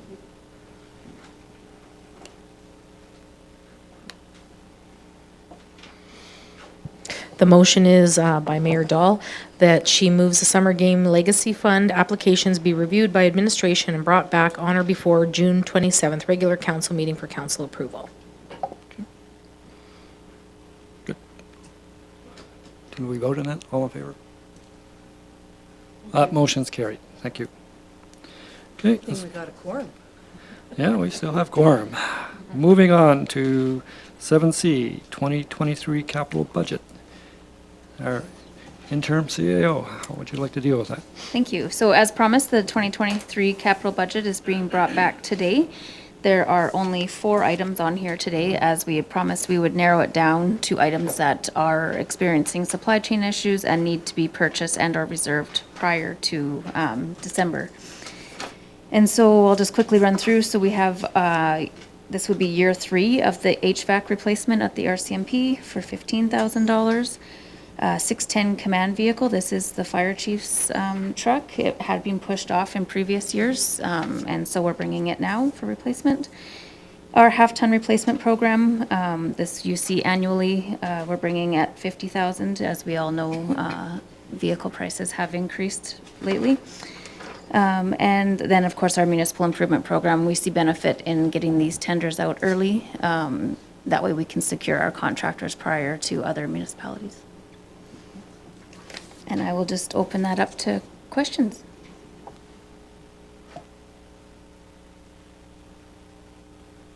Councilor Ryan. Thank you very much, Deputy Mayor. Just through you to interim CAO. So at the end of the day, when we look at putting all of these funds towards these 4 items, I just want to make sure I'm clear that we would have the $750K left over. Is that correct for other items that would come forward for the 2023 capital budget? Yes, in MSI, if that's what you're referring to. That is our MSI funding that you would have the $750,000 left. Yeah. Supplemental? No, it's not supplemental, Deputy Mayor. But if there is no one else asking a question, I do have one second question. Thank you. On the command vehicle, I do see here that there's information with regards to this being funded through the sub-agreement. What is the situation with that then? Is that $100,000 is our portion, or is that the total amount? 100,000 is the total, and it would be a 50-50 share with our current sub-agreement. Okay, thank you. We are expecting to receive, we've put in 10,000 here to receive for the sale of the current vehicle, and so that is split 50-50 as well. Sounds good, thank you. And those are conservative numbers, just based on what we're looking at, but the market value of what we would dispose of that current asset for, I would anticipate being a lot higher. This is supplemental.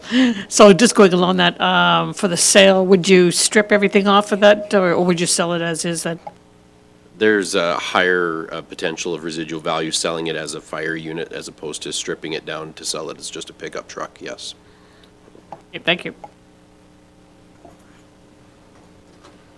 Councilor Wilson. Thank you. Thank you, Deputy Mayor Walsh. I'm not totally sold. I realize this is, we're just at an information stage. I'm not totally sold on the half-ton pickup. I don't know if I'll be totally sold when it comes before council. I would like to, well, I'll think it through, but wait perhaps to service level review. I have expressed a comment before relative to our pool of vehicles and the 22 that we have. and I'd like to see a review of that. So I'm just putting that out there. And for the interim CEO, if you could confirm, so the MSI program you mentioned putting out for tenders. Could you just explain that a bit? Because I know we have a tentative 2023 capital project list, or maybe it's approved, but what if our priorities change? Oh, I'm not sure, I guess, what are we exactly tendering here, putting out for proposal on the MSI side of things? So I think you're referring to the MIP, Municipal Improvement Program?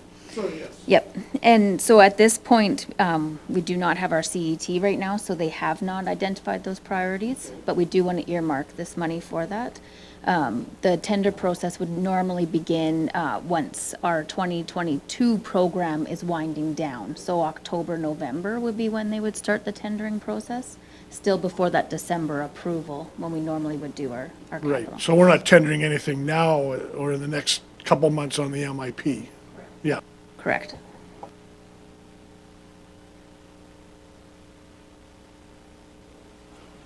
No questions? Good, next. That is it for the capital. I think that brings us to the end of the meeting.